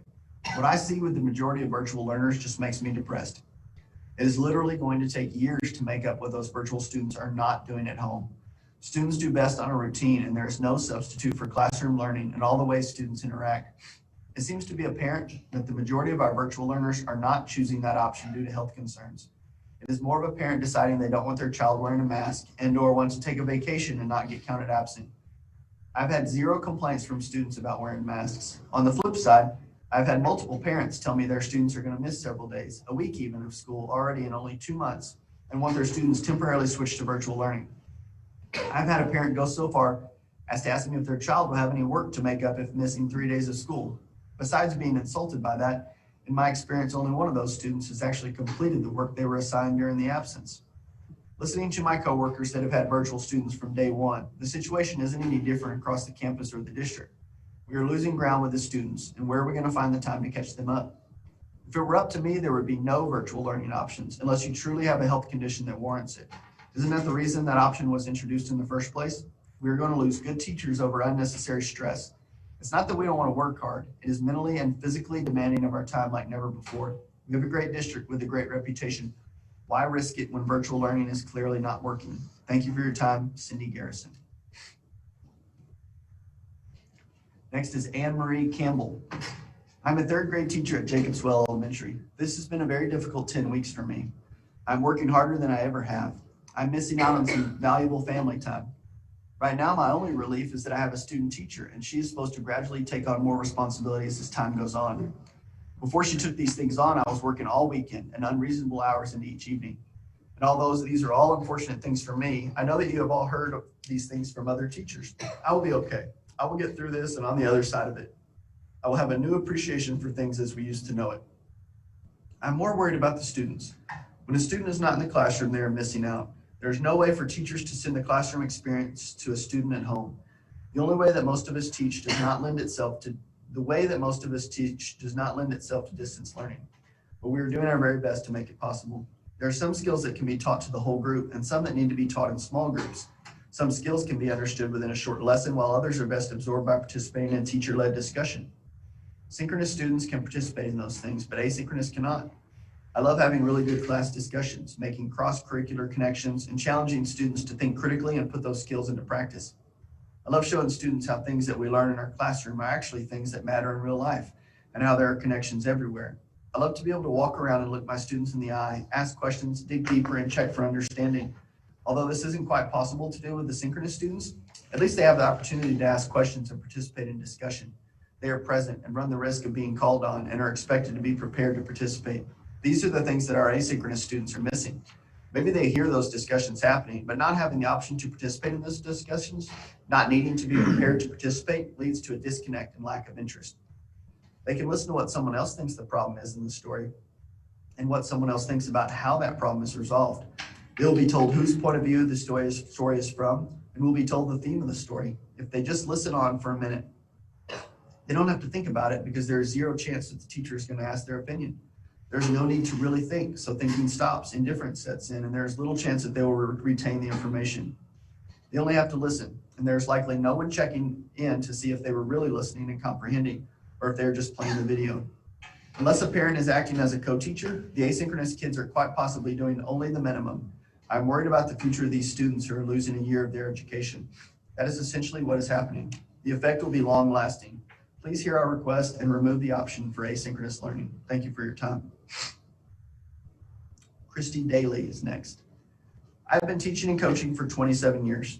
This has been by far the most difficult of that long career. I can adapt, take direction, and make the best out of a bad situation. However, I'm struggling with how to best help my asynchronous students. These students have the lowest averages, have the most trouble with assignments, and are absent far more than any of my other student groups. I would like to respectfully suggest that we eliminate the asynchronous learning option because I am the difference in my students being successful or not. I see many of these students are online during school, Go Guardian, and would suggest that they be in my class to be most successful. Next is Catherine Bowles. Dear Mr. York and WISD Board of Trustees, first and foremost, thank you for your courage, confidence, compassion, and common sense in beginning our 2020 school year at our scheduled time on August 19, 2020. During this time of unknowing, you believed in all of us, administrators, teachers, staff, custodians, cafeteria workers, and families of WISD in making healthy, safe environments for our students to learn. Thank you for hiring our excellent principal, Suanna Thomas, and assistant principal, Marlena Zachary, to lead us in their first year at Jacobswell Elementary. Suanna has been empathetic, empowering, a proactive problem solver every day since starting her job. She sat with each of us before school began to learn about us and to see what makes us tick. She has done everything in her power to lessen our loads and listens to our ideas in hopes of making things work. Marlena has been a great problem solver and listener as well. Every day, I'm so grateful for these wonderful colleagues and their helpful ways. In our eagerness, excitement, and joy to have our students returning to school after a long absence, many of us, including me, took on more than we knew. In my situation, I began the year teaching 3 modes of learning at once with 22 students. I started the school year with 12 face-to-face students, 5 asynchronous students, and the 5 synchronous students. How hard could it be? Oh my. With very little training on Google Classroom, this seasoned veteran tried to create lessons that could be accessible for my virtual students. Honestly, I could never have done it without the help of fellow 4th grade teachers Jeray Porter and Tracy Biggers. They sat with me for hours each week after school uploading lessons on our Google Classrooms. Then I spent one day each weekend preparing for the next week and trying to figure out how to collect assignments from my virtual students, returning feedback and contacting students that were not turning in work. It was overwhelming. This is what my day-to-day world looked like. I was teaching 12 students in my classroom, along with 5 or more students live on Google Meet, and other virtual students out there. It was working, but it was not pretty. When I heard Mrs. Bowles, I did not know who needed help. Thankfully, my wonderful face-to-face students would take turns taking care of my virtual students and answering the questions the best they could. When they did not know the answer, I would try my best to help from school. I say we because my face-to-face students helped me address the packets, finally began sending paper packets to our virtual students. Their work online looked different than the face-to-face students, and that added to the confusion. Thank you, Linda Corbett and Dottie Busby, as they helped me each week as I ran to the administration building during lunch to get them in the mail, so they would have the work by Saturday and be ready for Monday's lesson.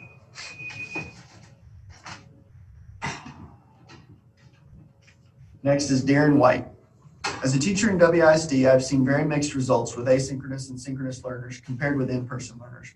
Although there are certainly some examples of students accessing the curriculum and thereby benefiting from it, the majority of students that are not here in person have not showed the level of academic progress or integrity that is expected here at WISD. While we may have had a rocky start getting everything organized so that all students could learn and participate in our classes, I feel that we have made extraordinary efforts in making all of our content available and engaging. We've given lots of grace because we know that all learners, in home or otherwise, are experiencing difficult times. That being said, many of my virtual students are not performing well and are even losing ground. This is not because they can't do the work. Most of the technological excuses are invalid at this point. I frankly believe that many, not all, are simply not meeting us in the middle. They're not accessing all their learning options sufficiently and therefore not learning. This would explain the higher percentage of low or failing grades among virtual learners. I've seen firsthand that when the kids are at school, they are succeeding, especially those that need accommodations to access the content. I hope that this information helps to give a picture of what many teachers are experiencing. Thanks for your time. Next is Crystal Chapel. Good evening, board. I'm writing on behalf of my 8th grader. My child who has loved school for 9 years no longer enjoys school most days. How he struggled so much with the first few weeks of digital learning.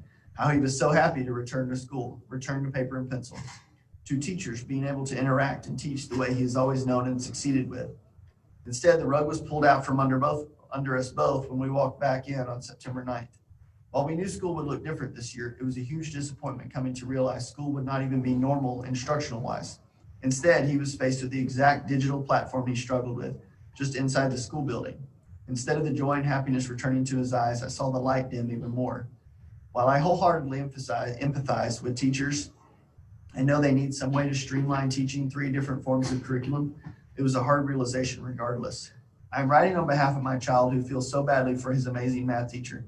While she's doing the very best, he can see how hard it is on her to try and juggle a classroom full of kids who need her and kids on the computer at the same time.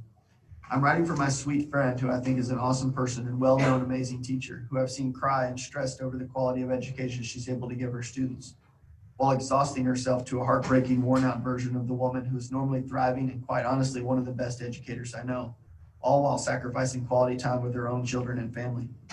Also, on behalf of our leaders, our amazing admins, it is hard watching them deal with the new unnecessary stressors, trying to help troubleshoot areas we could all together eliminate. Trying hard to hold it all together, being a pillar of strength and support, all while new obstacles present themselves, not daily, but often on a minute-by-minute basis these days. Everyone needs something to give because breaking points are being met across the board. This year, I've watched teachers with all years of experience breaking under the stress being placed on them. The impossibility of teaching 3 different ways is taking a toll on them, on students and parents. Let us not forget a good amount of our teachers are parents as well. The effects of what is being asked of them is taking a toll on their teaching styles and their ability to be happy to walk through the doors some mornings. Some have been pushed to the point where they have quit, while others are at the point where quitting is something they contemplate daily. Continue to ask our teachers to attempt teaching on 3 different platforms is careless. Ignoring their pleas to be heard is a reckless disregard for their mental well-being and our children's educational needs. We are failing our teachers and we are failing our children by asking them to continue to stretch themselves in such a way. They both deserve better. Next is Dre Porter.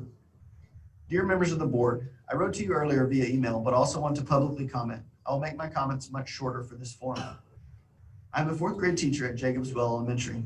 In my 23rd year of teaching, I write to you on behalf of all my colleagues teaching virtually, on behalf of my own child's junior high teachers being pulled in 3 directions throughout each day, and most importantly, the kids who are getting left behind at home. We have many problems to solve with all virtual students, whether or not the asynchronous mode is removed or remains in place. Please listen to all of our voices tonight and in all of our emails and letters. Please place your trust in teachers who are living this daily with our students' best interests in mind. First of all, the most important problem we have to solve is student involvement and success. Some kids have parents who help and are doing a great job, but many more do not and are left on their own. Many. These are the kids we're speaking up for. We have 8 to 10-year-olds left to figure out technology and assignments all on their own without anyone interacting or helping. Sure, they may have a recorded lesson to watch, but do they watch? Do they understand? Many families wait until the end of the week or the weekend and suddenly jump in and get involved, haphazardly completing pieces of what was assigned, and then we spend all weekend answering their emails. Asynchronous instruction must be kept up with daily, or it snowballs. It's just not possible to work at your own pace or save it all for the weekend, and this is what many asynchronous families are doing. We also have to constantly go back and forth into all of the assignments on Google Classroom to grade and check for understanding because everything comes in at different times. This is much more difficult and time-consuming than physical papers that are turned in. We send email after email to parents and students with reminders to complete and turn in work. We send comments and feedback on work that needs improvement or correction, and these rarely get noticed. Learning often takes place after the mistakes, and many students are never seeing nor correcting their mistakes. We need virtual students to do their daily work on time and by the due date. which is often on the same day of assignment. We need virtual students to read comments and corrections on work and then respond and correct errors promptly. We need parents of elementary students to be hands-on, reading our comments and emails and helping to guide their students along. This must be a collaborative effort in order for it to be successful. There must be stronger accountability for virtual students and families. Another monumental problem is the time and stress our district's teachers have faced over the last 12 weeks, with the prospect of enduring the same level of stress for the remainder of the school year. Master teachers are being taken advantage of and stretched beyond capacity. Most virtual teachers have been working 60 to 70 hours per week, and this just cannot continue. Teachers should be compensated for extra hours thus far, must be given extra time/work days to complete these extra tasks, and should be given money to purchase digital materials so we do not have to continue to rely on our family and friends' donations. Attendance is a huge problem for junior high and high school teachers. Teachers have to stay up later each night or wake up much earlier each day to go back into Google Classroom and see who may have logged on or submitted work up until 11:59 p.m. And I've been told this is a monumental time-consuming process. Surely with all the technology we have available in 2020, there's an automated way to take care of this time-zapping task of drudgery. Next is Maggie Carpenter. Asynchronous learning has its own law of diminishing of returns. Seemed like a great idea in the beginning, right? But now the scale of lessons is not being integrated. Face-to-face and sync students are building layers that the async students do not receive. Instead, these kids are off on an island somewhere. Even vital assessments like AR testing is somehow not being executed at home in a timely manner. So then the teacher has to remind and check several times just to see if the student has accomplished mundane events like this. So not only does it take away from the teacher's process, double, triple the work, it leaves these students to fend for themselves, it seems, not receiving any benefit of expertise and collaboration, which if these parents are truly okay with because of dire specific situations, then I'm okay. But in no way should it reflect my teaching. Maybe we should keep the option in a pinch, but it is definitely inferior. Next is Emma Junkin. I'm a fifth-year resource teacher at Jacobswell Elementary. I've been working in the special education department since I started teaching. This is my home. I'm writing to inform the school board when you are truly asking of us if we continue with asynchronous learning. My point of view is a little different. I do not have a home room, but I'm currently serving 24 students. What it looks like to teach synchronous, asynchronous, and face-to-face learners means I have kids with all different learning disabilities, behavioral disabilities, goals, and in every grade level while trying to teach 3 different options of learning. So as I am teaching a lesson, kids from home are zooming in. I'm trying to refocus 2 students having behaviors here in class, get data on a student online, and record myself for other students to watch later. However, I am also not able to say the name of one of my students, state an accommodation they can use, or show a student on my screen, or I'll be violating FERPA rules. Can you imagine teaching a class where you cannot call a student by name? This is in case someone sees any of my recorded lessons and identifies a student as qualifying for special education. I'm not able to record my videos as I'm teaching because my students require individualized instruction, one-on-one attention, and privacy. Part of my job is teaching them to use the individual accommodations, individual goals, and address their individual needs. Anyone who knows the life of a special education teacher knows that it is based on data, and more data. You know how difficult it is to gather data on someone I don't see? I'm legally bound by what my student's IEP says. So if it says 45 minutes of special education instruction for language arts, I'm legally required to provide that. For my asynchronous learners, when am I supposed to be providing that or getting that done? Because I'm already teaching all day long. Remember, our virtual general education teachers cannot help with these kids because they are not certified SPED. This means after I teach my students, I'm staying after school, recording videos for every grade level, posting them with detailed instructions for work, and then going back through and trying to gather data based on assuming how much help mom or dad did or didn't give at home. I want you to truly think about what you're requiring us if we continue asynchronous learning. Please think about every student here at JWE and truly what is best for them and their teachers. Next is Jamie Thibodeau. Thank you again for allowing us the opportunity to share our voices during this board meeting. I would first like to remind everyone of the basic truth that teachers are humans just like everyone else. We are moms and dads with flag football practices, gymnastics, and soccer games to attend just like everyone else. We are members of our community, neighborhoods, churches, and many of us are on social media too. I think often people forget and like to place the label of teacher first, but just like everyone else, we are also trying to balance work and family life. We have notoriously struggled to turn our day off after school and often take plans to make or papers to grade home. Finding balance with work and family has always been hard because of the desire to be everything our students need. But this year it's absolutely impossible. With 3 different forms of learning that many teachers are asked to teach that require 3 totally different approaches and our 3 full-time jobs all rolled into one, teachers have very little time to be anything but teachers. Again, many of us are first and foremost parents, but many are robbed of that time completely so that they can continue checking if virtual students turned in late or are missing assignments, record videos, and respond to a million emails. Everyone says they understand teachers are doing a lot, but they really have no idea what it looks like in the trenches. I've heard some try to compare what they're doing balancing work and school for their own families to what teachers are doing, yet teachers are balancing in-person work and asynchronous work and synchronous work with absolutely no time to balance in for a family. In the spring, I balanced virtual teaching and virtual homeschooling with my own 2 kids. It was insanely hard and felt impossible, but in the end, at least I was with my family. This is nothing like that. This is not just balancing homeschooling and full-time work. It's 3 different ways you have to balance. Just work all day and all night long. Just work and work and work. There's no reward in at least being with your family because that time is mostly robbed either by the horrible mood you come home in from not being able to be the best teacher we can be, the guilt you feel over not being there for your own family, or the work that never ends that you are still doing all hours into the night. No one can understand until they've lived it, and teachers cannot keep this up. We are not a huge district with unlimited resources and enough staff to divide students by learning choice, and going into it had no idea what our numbers for each form of learning would be. We wanted to provide options for our parents, but honestly had no idea it would mean all 3 forms of learning would be the responsibility of one teacher. And with a full 9 weeks completed, it's even more apparent that there's no way for teachers to keep all 3 modes of learning up. This is exactly why many small districts are going back to the only in-person learning. It's absolutely not sustainable in a district our size. Even 2 forms of learning at the same time is nearly impossible, but 3 is absolutely too much. I've heard many say, why punish everyone for the ones who aren't doing it right? I just have to say, this is not meant as a punishment to anyone. It's meant to take one thing off the plates of teachers who are trying to do all 3 forms of learning. There's no way teachers can keep this up. Please consider the families, children, and mental health of Wimberley teachers in this decision. Next is Christy McCollum. I've been teaching 18 years, and this year has been the hardest of my career. I've cried, I've prayed, I've vented. I've come up to school countless nights at 9 after my kids go to bed. When you care so deeply and take your students' success and failure so personally, it's extremely hard to watch them be in a situation where they are not learning and not successful. Creating at-home material takes hours, as science is so hands-on. However, I would do anything that is helping my students, but that's just it. All of this work, and for so many, it is not helping them at all.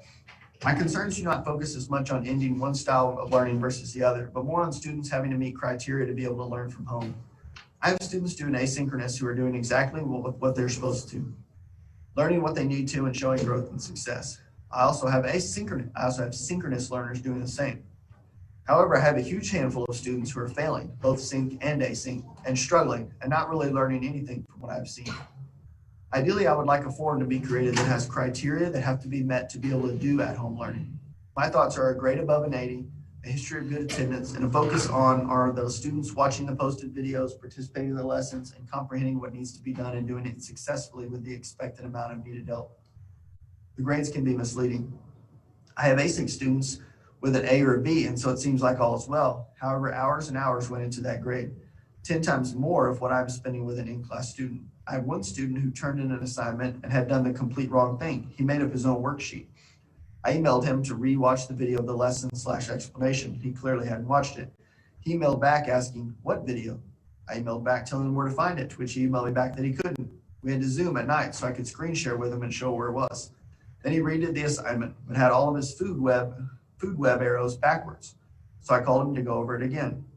Then he didn't know how to turn in a photo of the assignment, so I walked him through that. So paper shows at 91, but it literally took hours to get there, hours away from other tasks and my own 4 children. Other students watched the video, understood the lesson, turned it in, no problem. I've also not been following the late work policy as strictly as usual, and so some of these passing assignments are literally turned in weeks late, but we keep being told to give grace, so I don't know where to draw the line. But doing assignments after the test on that subject is not working. Synchronous is where I struggle the most because I hear general complaints around town of those students not being involved, and so I try to include them. When I call on them, most do not answer, or they don't hear their name and ask, what are we doing? And my in-person kids are just sitting there waiting while I go over it again. Many are playing video games, watching TV, sleeping, etc. And it takes so much time away from my in-person kids. I have maybe 4 sync kids all day that really participate and get involved. I did some math, and my in-class learners have averaged a 92 on exams thus far. My at-home average is a 56. That is a huge discrepancy. I have personally asked my at-home learners why they're at home privately, and there are a few valid health concerns, and I hate to lose those students if options are taken away. However, other responses were, I babysit my siblings while my parents work. My mom says no one will make me wear a mask because it's dumb. We are using this time to go on trips, to help my dad at his welding job during the day and do my schoolwork. Next is Danae Brinkman. I'm requesting to the school board that the asynchronous style of learning no longer be a learning option for students at Wimberley ISD. Today was my first of 2 days having parent conferences. We are currently on week 10, and I had to explain to several parents, guardians again, how their children are supposed to be doing daily assignments that need to be completed within the school day and turned in, where the program passwords are located, where the daily schedule is located, and numerous other things that my students in my classroom have mastered in week 3 of school. I have all my 5th graders signed up to use a math program called Reflex that helps them learn their math facts. Just to give you an idea, to compare my virtual class with my students in class. Since school began, they are to log into this program daily. My students in school have a combined average of 88,000 math facts learned to date. My virtual class has a combined average of 34,000 math facts learned to date. In the beginning, I was teaching all 3 styles of learning. Currently, I'm teaching a synchronous class and an in-school class. I can't even begin to imagine teaching an asynchronous class at this time. I'm doing cartwheels to get students to complete work and turn in their assignments. They shake their head as if they will do it, log out, and another day passes that the work is not completed. Even with only 2 forms of learning, I arrive to school by 7:30 and always leave late in the day with schoolwork that I tend to do for several more hours. Usually either Saturday or Sunday, I spend the day doing schoolwork, not hobbies, not time with my daughter, but schoolwork. I've always tried to work above and beyond to meet my students' needs, but this is hurting my family, and I feel as though I'm having to choose which is more important to me. Sadly, it has come to my attention that I've been putting my virtual students first. Because of the way the school year has started with all the forms of learning, I'm trying to manage. I've often had no choice to put the school first just to stay afloat. I can't keep doing this. Please consider your teachers in this decision. We are hurting and our families are hurting. Next is Madeline Rivera. Hi, my name is Madeline Rivera. I'm a junior at Wimberley High School. I've gone to Wimberley schools since kindergarten. I had some of the most well-respected teachers in the district, and I've never seen my teachers more stressed and flustered than they are right now.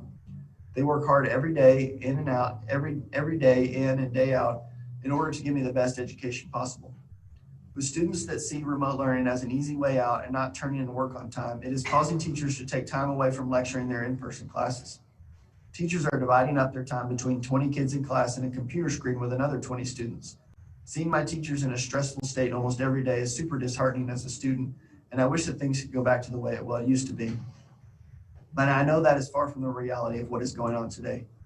I am fortunate enough to have had such hardworking teachers, and as I am only months away from starting the application process for college acceptance, I know that now is not the time for me to slack with my work. I can't just kick back and relax while I social distance from the world. I have to keep my GPA up, learn everything I need to know to get a good SAT score, and get prepared for the next stage of my life. It's time to make a change that helps students succeed and help our teachers. Next is Megan Buck. Dear WISD School Board, my name is Megan Buck and I'm a pre-K teacher at Blue Hole Primary.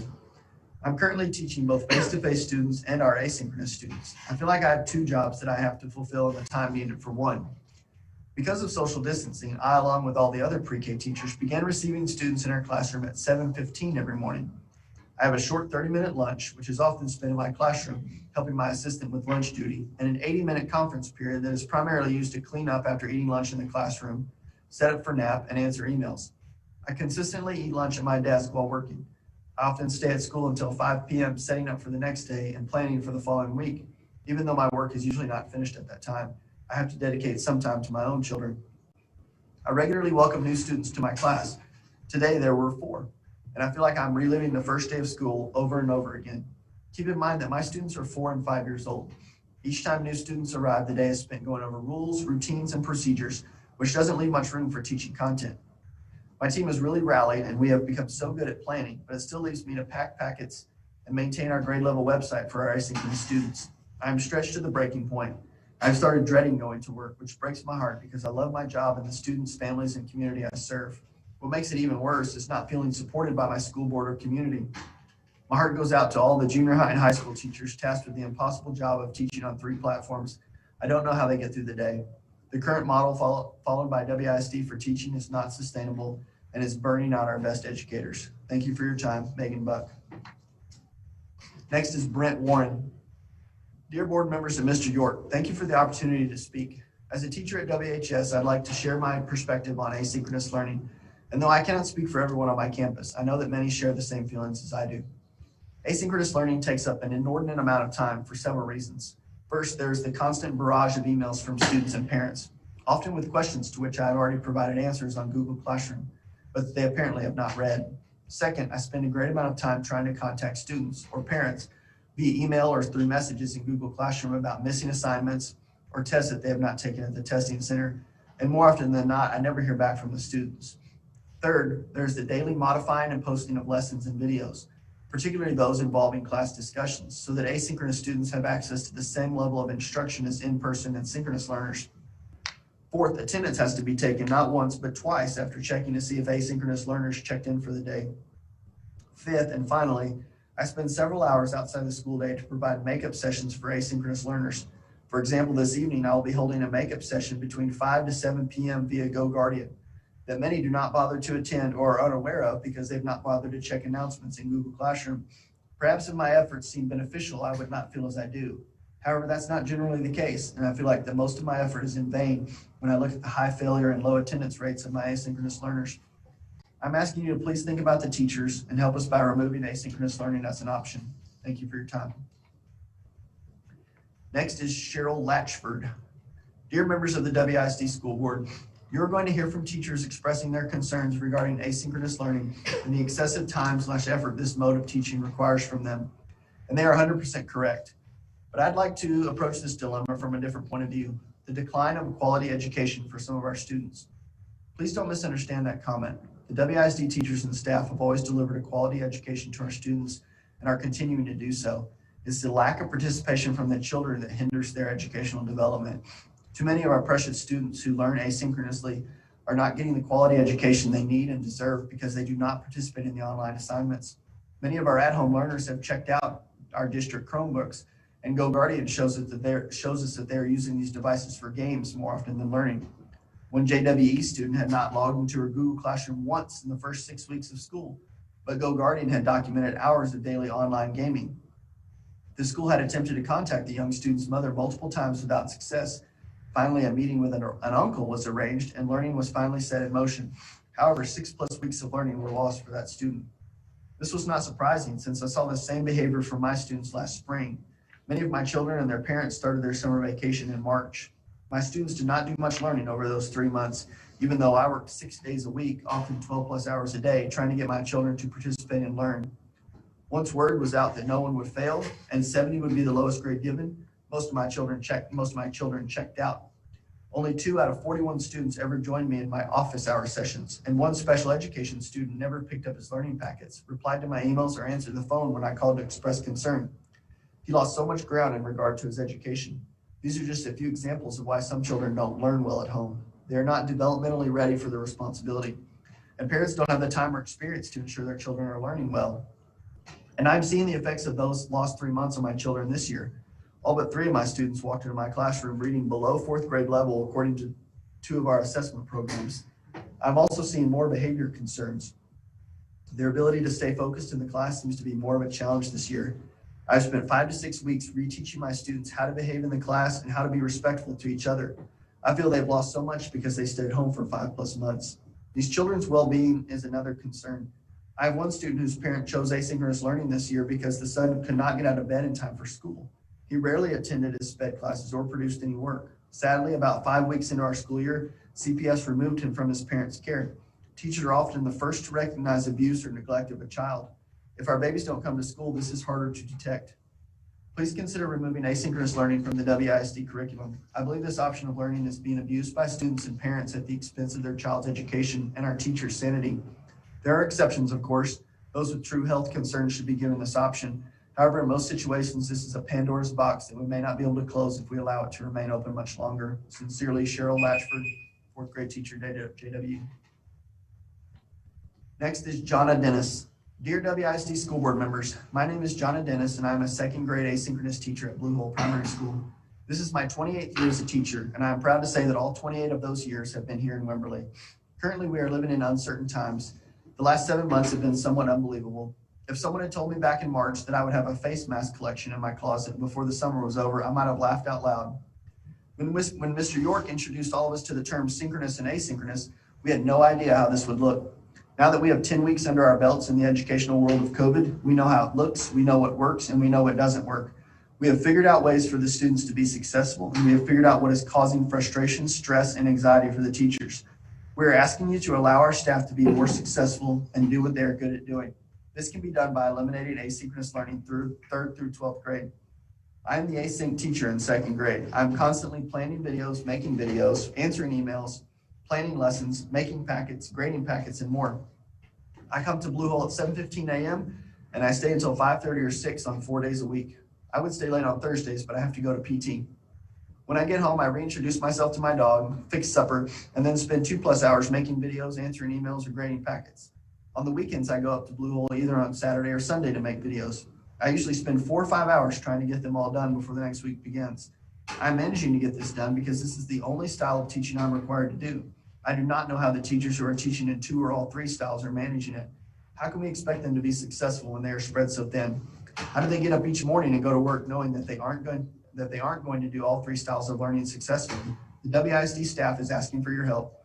Please lend a hand. That's what we do around here. We help each other.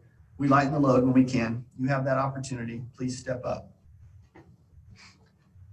Next is Brittany Gilly. I understand that all learning options have their benefit, and I'm proud that Wimberley ISD has worked so hard to accommodate every student's needs, but continue to ask all teachers to do all 3 options is not plausible. I want to highlight some personal data to show that the amount of work and responsibility it adds to continue all 3 learning options is out of proportion to the number of students who are using the at-home options. I currently have about 4 asynchronous students, 11 synchronous students, and approximately 75 in person. I say approximately because some students have been abusing the options and staying home if they overslept or in and out quite a bit. Each day I stay after to record lessons for only 4 students and have to make all lessons and assignments digital for 15 students. The amount of extra time I am devoting to online learning is out of proportion to the amount of students I have at home. And unfortunately, the in-person students are at times not getting the amount of time I would like to devote to them because we are being spread so thin to accommodate a small portion of our students. This is why I would hope to do away with an at-home option, go to a 4-day school week to give us time to better pursue and plan for our online kids, or to cluster those who've chosen at-home learning so that all teachers are not overburdened with the 3 options. Last comment comes from Aaron Silvis. The benefit of keeping the asynchronous option for a few families that it is working for does not outweigh the long-term consequences that it is having for the majority of the asynchronous students. Teachers are having to miss out on time with their family so that some families have the convenience to spend more time with their family. The online option was provided for health concerns and not for family conveniences. My fear is that our teachers will not be able to sustain the increase of time constraints, and we will lose wonderful teachers who care about our students. I feel that the long-term consequences for students and teachers are worse than possibly getting COVID. Long-term consequences that are concerning include not graduating on time or not receiving credit for classes due to poor grades or attendance issues, not learning how to deal with social anxiety, students not getting an education, and what will that look like when they're in the workforce? Mental and physical health concerns due to not being on schedule or being around people and not being supervised. These are just some to name a few. We need students in a face-to-face setting. That concludes public comment. Thank you, Alan. Appreciate you bringing those into the record.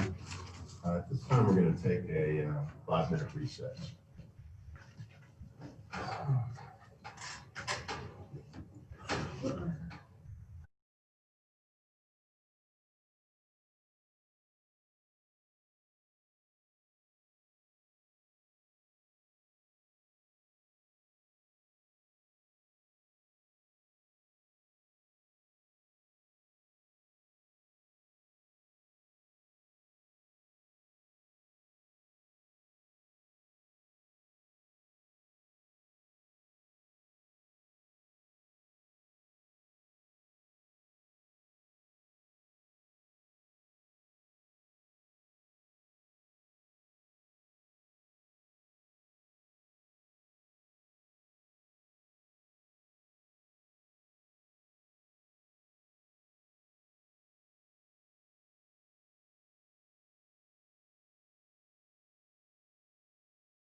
Okay, welcome back.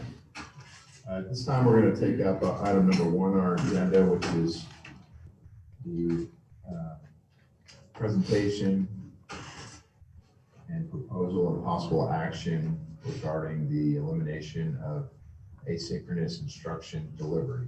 And I'm going to turn this over to Mr. York and Ms. Howard. So the revised proposal, we can start by just kind of giving a little bit of background. After 10 weeks of school, we have been able to obtain significant feedback and data to help us determine how we're progressing academically. We poured over teacher survey responses, failures, absentee rates that are significantly higher than any time in recent memory, as well as parent concerns presented within this past week. In the week following the October 19th board meeting, campus administrators and myself had many additional discussions with campus department and grade chairs, the superintendent faculty advisory committee, teaching staff, and parents. After grappling with a multitude of feedback, we have arrived at the conclusion that continuing to offer all 3 instructional delivery options is not sustainable for our teachers and preventing many of our students from being successful. I want to remind everybody on this Zoom, I told you back in October 19th that many districts had totally eliminated all virtual learning.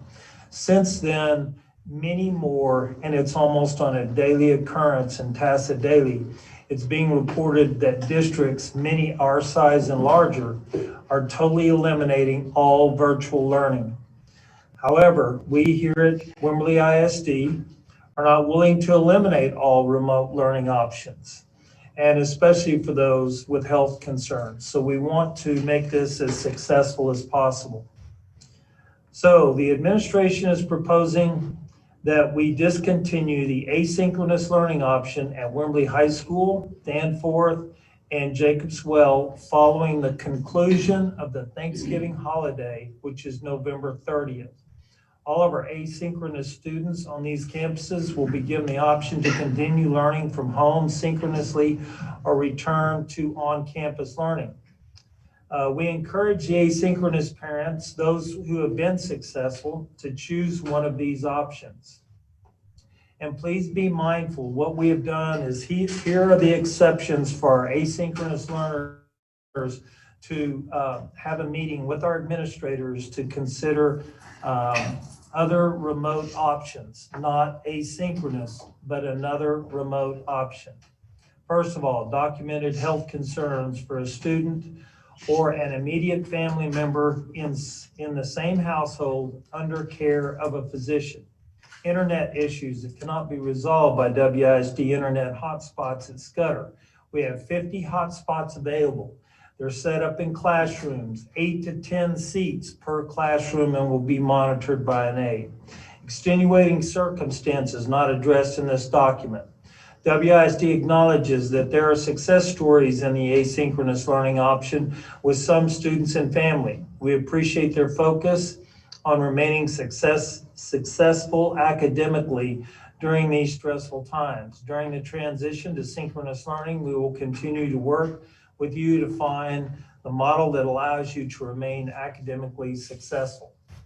In addition, we have added a section to this, recommended criteria for remote learning. You must meet this criteria to remain remote learning, which is also synchronous. We have worked hard with campus administrators to develop a list of criteria that students will have to meet in order to remain synchronous learning, as well as other remote learning options that are discussed with and approved by the principal. Compliance with compulsory attendance rate, 90% at the high school and junior high. Attendance is required per period. Students must continue to make academic progress with passing average. If a student is failing one course that is a core subject or required for graduation, They will have until the 3-week progress report to raise the grade to passing or be required to return to on-campus learning. Students must attend mandatory tutorials, especially those that are struggling, as assigned by the teacher. Compliance with the Student Code of Conduct and WISD Student Parent Handbook. And then remember that pre-K through 2 students must participate in remote video calls and turn in weekly packets in order to remain in the asynchronous option. Failure to comply with the learning criteria may result in removal from remote learning options.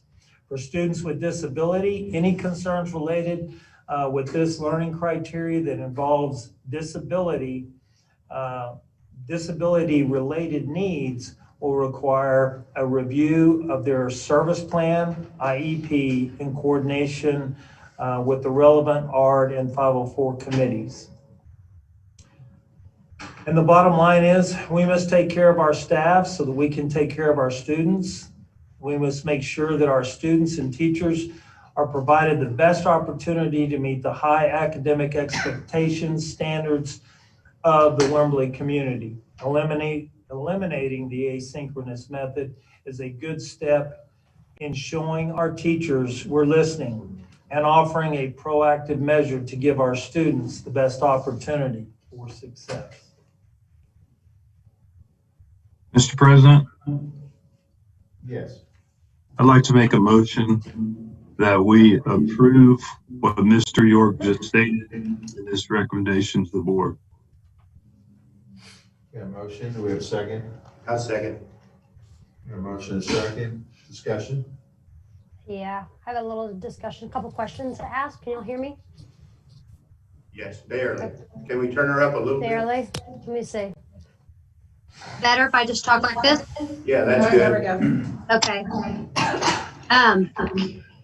Okay, so just 2 quick questions on the criteria. I think the criteria are really essential for the online schooling to be successful. Probably should have been done from the beginning, but I'm glad we're figuring that out. And again, this is all a learning curve for everybody, so I think that's good.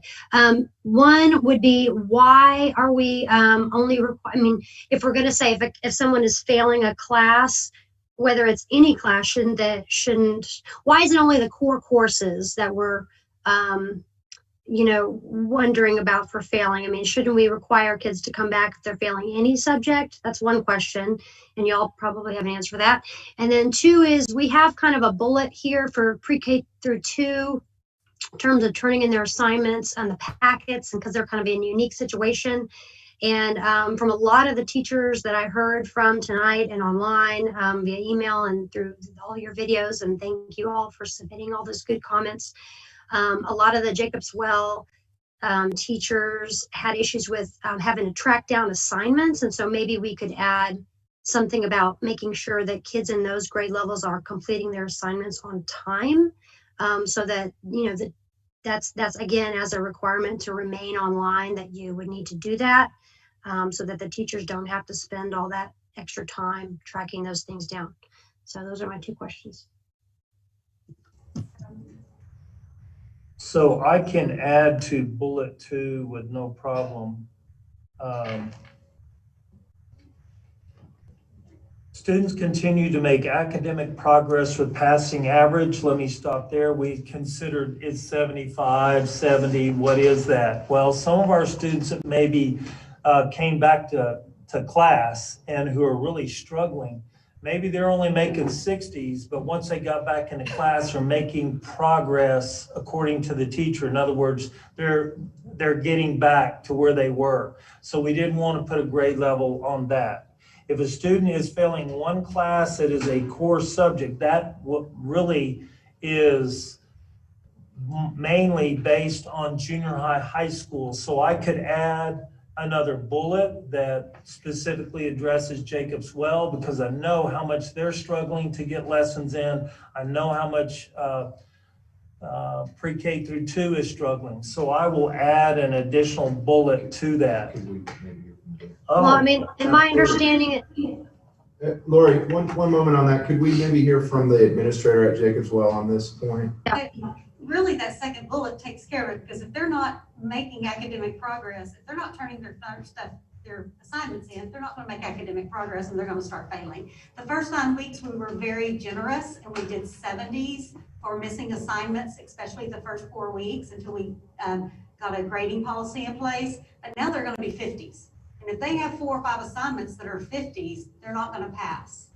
And Okay. so, you know, continue to make academic progress with passing average.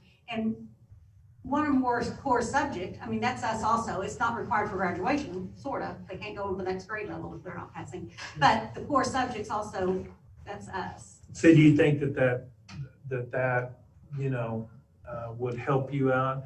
What do you think about Dara's scenario with those written packets? Well, she's the one that wrote that bullet. The pre-K 2 students yeah. must participate. And so I think she's. Oh, is Dara's on?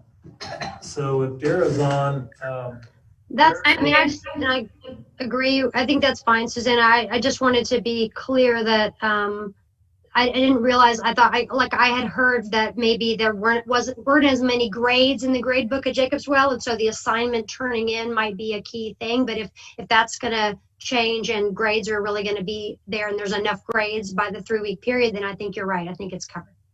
I think that we have been very lenient, especially the first 4.5 weeks of school. And so, Sure. I mean, I met with some parents today who their children were making 70s, and that was a gift. Because the first 4 weeks, they're, you know, the missing assignments were 70s instead of 50s. And so this next 9 weeks, and within 3 weeks, I can call that parent and have a conversation with them if they're still missing and failing, and say you have 3 weeks to make this up, and hold them more accountable. Okay. I did have some teachers that said that students started participating after that memo went out last week. thank you for putting that memo out, Dara. I really do appreciate it. Dara put out a memo to her entire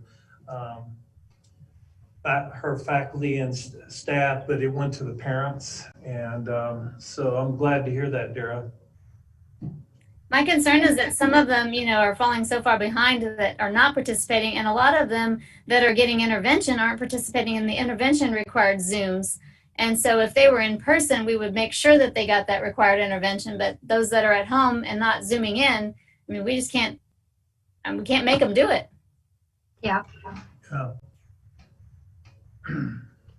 So do you think this bullet point will assist you in holding their feet to the fire? You mind reading that bullet point one more time? I'm sorry, Sure. Dara. Hold on 1 second. Pre-K through 2 students must participate in remote video calls and turn in weekly packets in order to remain in asynchronous option. Okay. Yes. That gives me a little bit to say, you know, you have a choice to make. Yeah. Okay. Do we have any further discussion? Well, yeah, I mean, I support this proposal. I just want to just say a few words in general about all of this. You know, last week when we, you know, had this sort of, you know, handed to us rather quickly, I think it was, you know, certainly my intention for us to hear more from parents and teachers on this issue and to give people time to know this was even being proposed before we took a vote on it. And I think that this extra week has given us, you know, that time to hear all those good comments and thoughtful comments. And I really appreciate everybody who took the time to make those. You know, I think one of the quotes that I heard today on a video that one of the teachers made was, the reality of this was so much worse than what we thought it would be. And I think that really just kind of sums it up, and that we have to, you know, we have to make adjustments based on the real world that are going to serve our teachers and our families as best that we can. And so, you know, this is really about trying to help our students succeed. And I feel that this proposal is, but it also does allow for some possibilities for those exceptions where they're really, truly needed. I would also just like to add that, you know, I think I feel a little bit sad hearing some of the comments tonight. And I think it's just really disheartening and comments that were made about maybe stuff that people saw on social media that, it's just disheartening to hear negative comments directed at either parents or teachers. And, I don't think that's where we really want to go or should be going with this. I think we're all here trying to make a hard decision and to do hard things in a really challenging time. And that we're all trying to be as reasonable as we can and find some real solutions for our kids and our teachers and our families. So I'll just leave with that. Mr. Chairman, I have a comment and question. Okay. Was I recognized, Joe? Yes. Go ahead. Okay, thank you. This is the question is to our administration. For the foreseeable future, we're going to continue to be at some level involved in this pandemic. Very fortunate that our community, our numbers have remained low. Our school district numbers have remained low.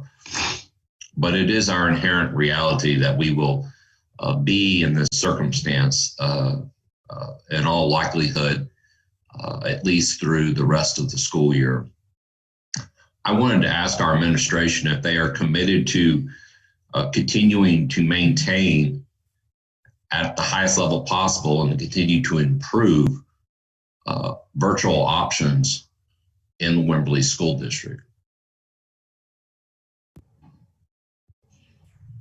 Well, the one thing that I can tell you, Will, is that we had so many different conversations, and just being very honest with you, the next thing you know, we're hearing of all these school districts that are totally cutting out the virtual option completely. And I have to admit, we talked about that, but that discussion was fairly brief because we're a small community. We know of some of these families that have these health concerns. And so therefore it just wasn't the right thing to do. I mean, at some point in time, you say it's not the right thing to do as an administrative team, and you guys can chime in and tell me that I'm not, speaking on behalf of y'all, and y'all are free to speak too. But I just really think that we've got to stay committed that there's got to be a remote option as long as we're in this scenario, especially for these special cases that we have. And these are real cases, and I've heard from many of these parents. I think, Will, I mean, I'm not going to speak for him, but I think what I heard Will say and what I agree with is, we wanted to know, some of the things that I heard that were concerning along these lines were, the lack of training on the Google platforms and things that they needed, early on. And some of these teachers may still be struggling with that. And that may be part of the reason why they're having issues, and that we could make it easier by giving them a lot more support and help and assistance. And so, that kind of commitment going forward to make sure that our teachers have the resources that they need to do the online instruction. Well, I can promise you that I have not denied anybody any resources whatsoever. We had talked about the Google Classroom. We've talked about Clever. We talked about Seesaw. These are all some of the options that some of the other school districts are using.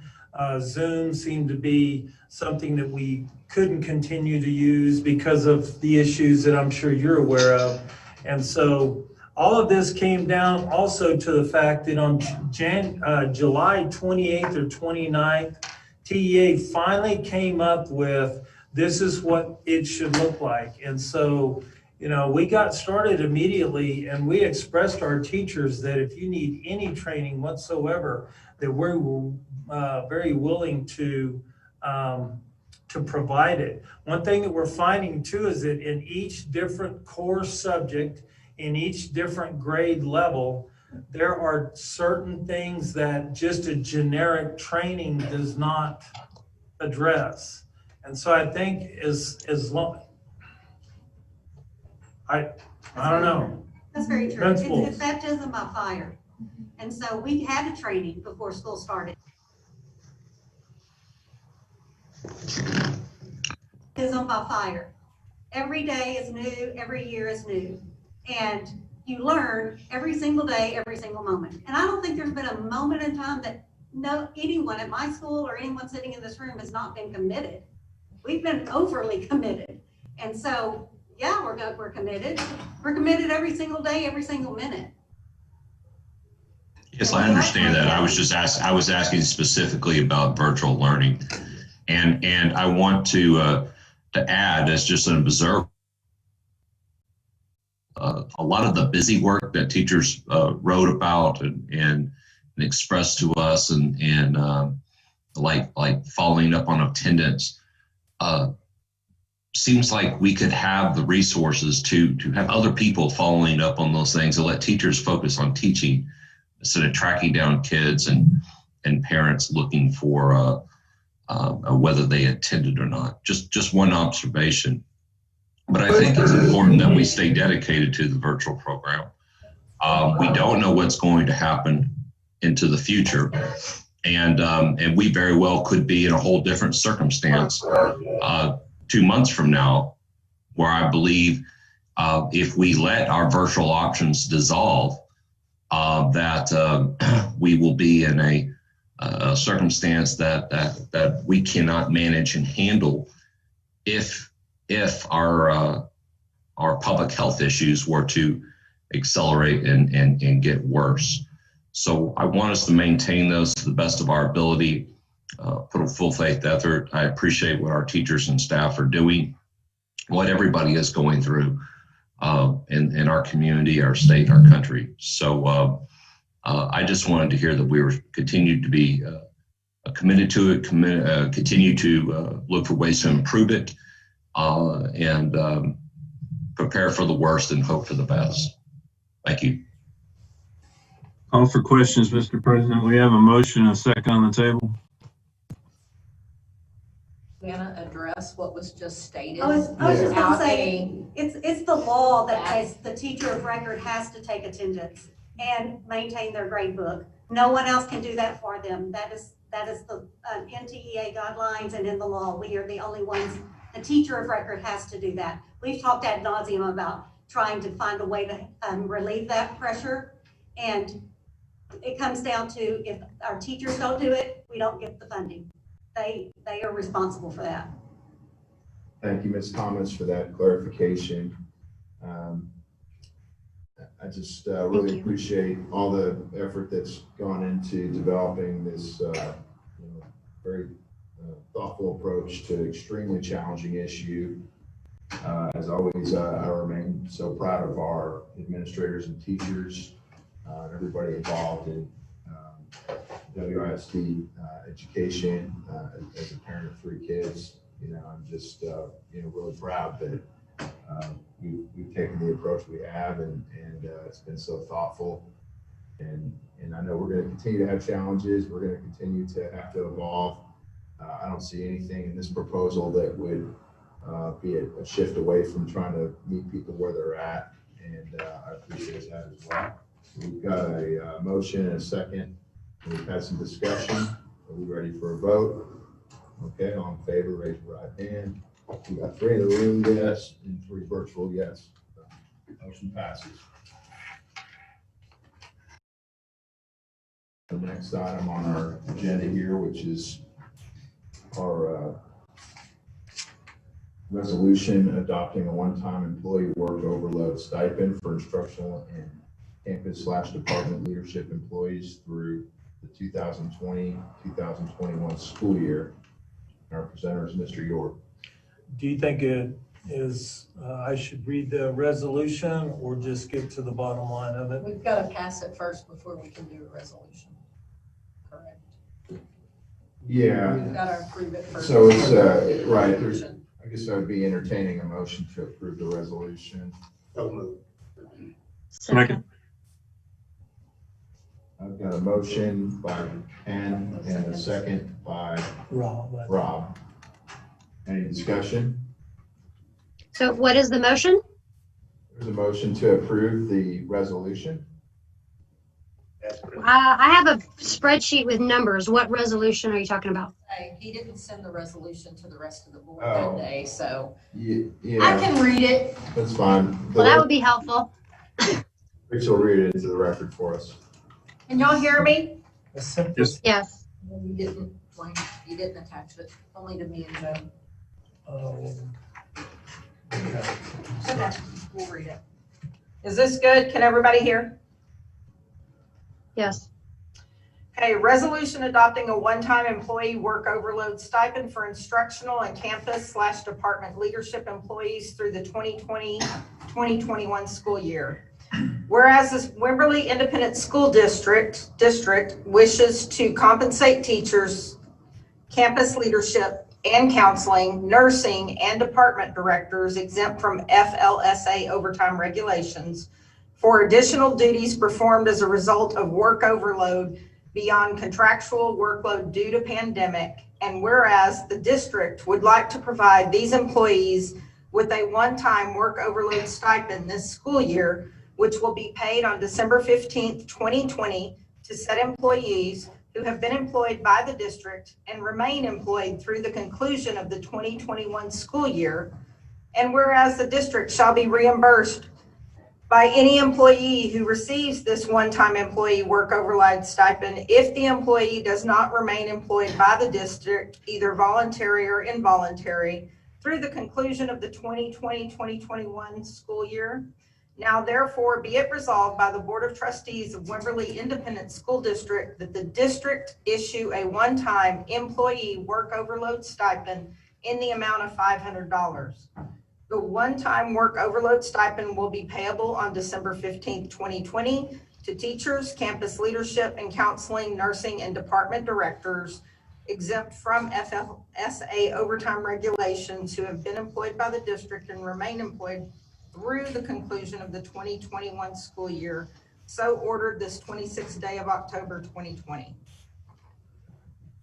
I would like to have that emailed to me to look at it right now, but I actually don't agree with the bullet that states that, you know, they would have to have it reimbursed if they were to leave at some point during the school year. I mean, this is a stipend to compensate our teachers and staff for hours they've already put in.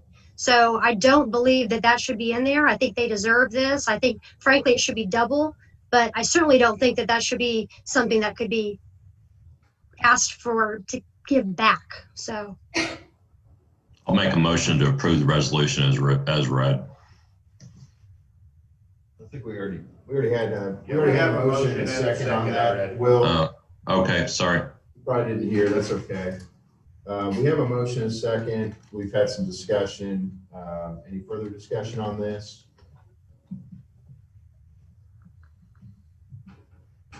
It just went out to all of y'all. So, I mean, I haven't even laid eyes on it yet. So Well, I'm sure. it was just read into the record, so I mean, you know. I know, but I mean, I heard it one time, so I'm just trying to look at it right now.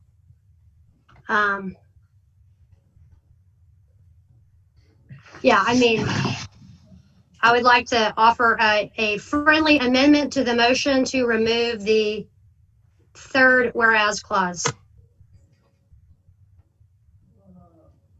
So you're making a motion to amend. Correct. Second on that motion? There's no second, so the original motion and second stand. I'm just going to add that this resolution was prepared and presented to us, you know, based on a staff recommendation. So if it's a staff recommendation that this is the language that's to be approved, I believe that that's a thoughtful recommendation. So any further discussion? I do want to go on record as adding that I'm not going to speak for the rest of the board, but I know that we all feel pretty well about this, that we know $500 is a drop in the bucket compared to the amount of work that the staff and employees have put in this district. If we could do more, we would do more, but we feel like that it is in the best interest of the district to at least offer that to all of our staff with that, because we are running on a deficit budget, but we all feel that, I'm sure the vote will show that we all feel that it is very important to us that our staff and our employees know that we recognize all the work that they're doing over, above and beyond anything that should have ever been asked of them. Here, here. Okay. Well, I think, and to follow up on that, we may be operating on a deficit budget, but we've never actually had a deficit we have a really good, strong financial situation. So again, I would strongly, I mean, I'm going to support this motion and this stipend, and I would like for us to consider a second one in the second semester of the year. I'll go on record as stating that. And agree with the knowledge of what Tracy said, this is a drop in the bucket. But we appreciate y'all. Any further discussion? Hearing none, all in favor?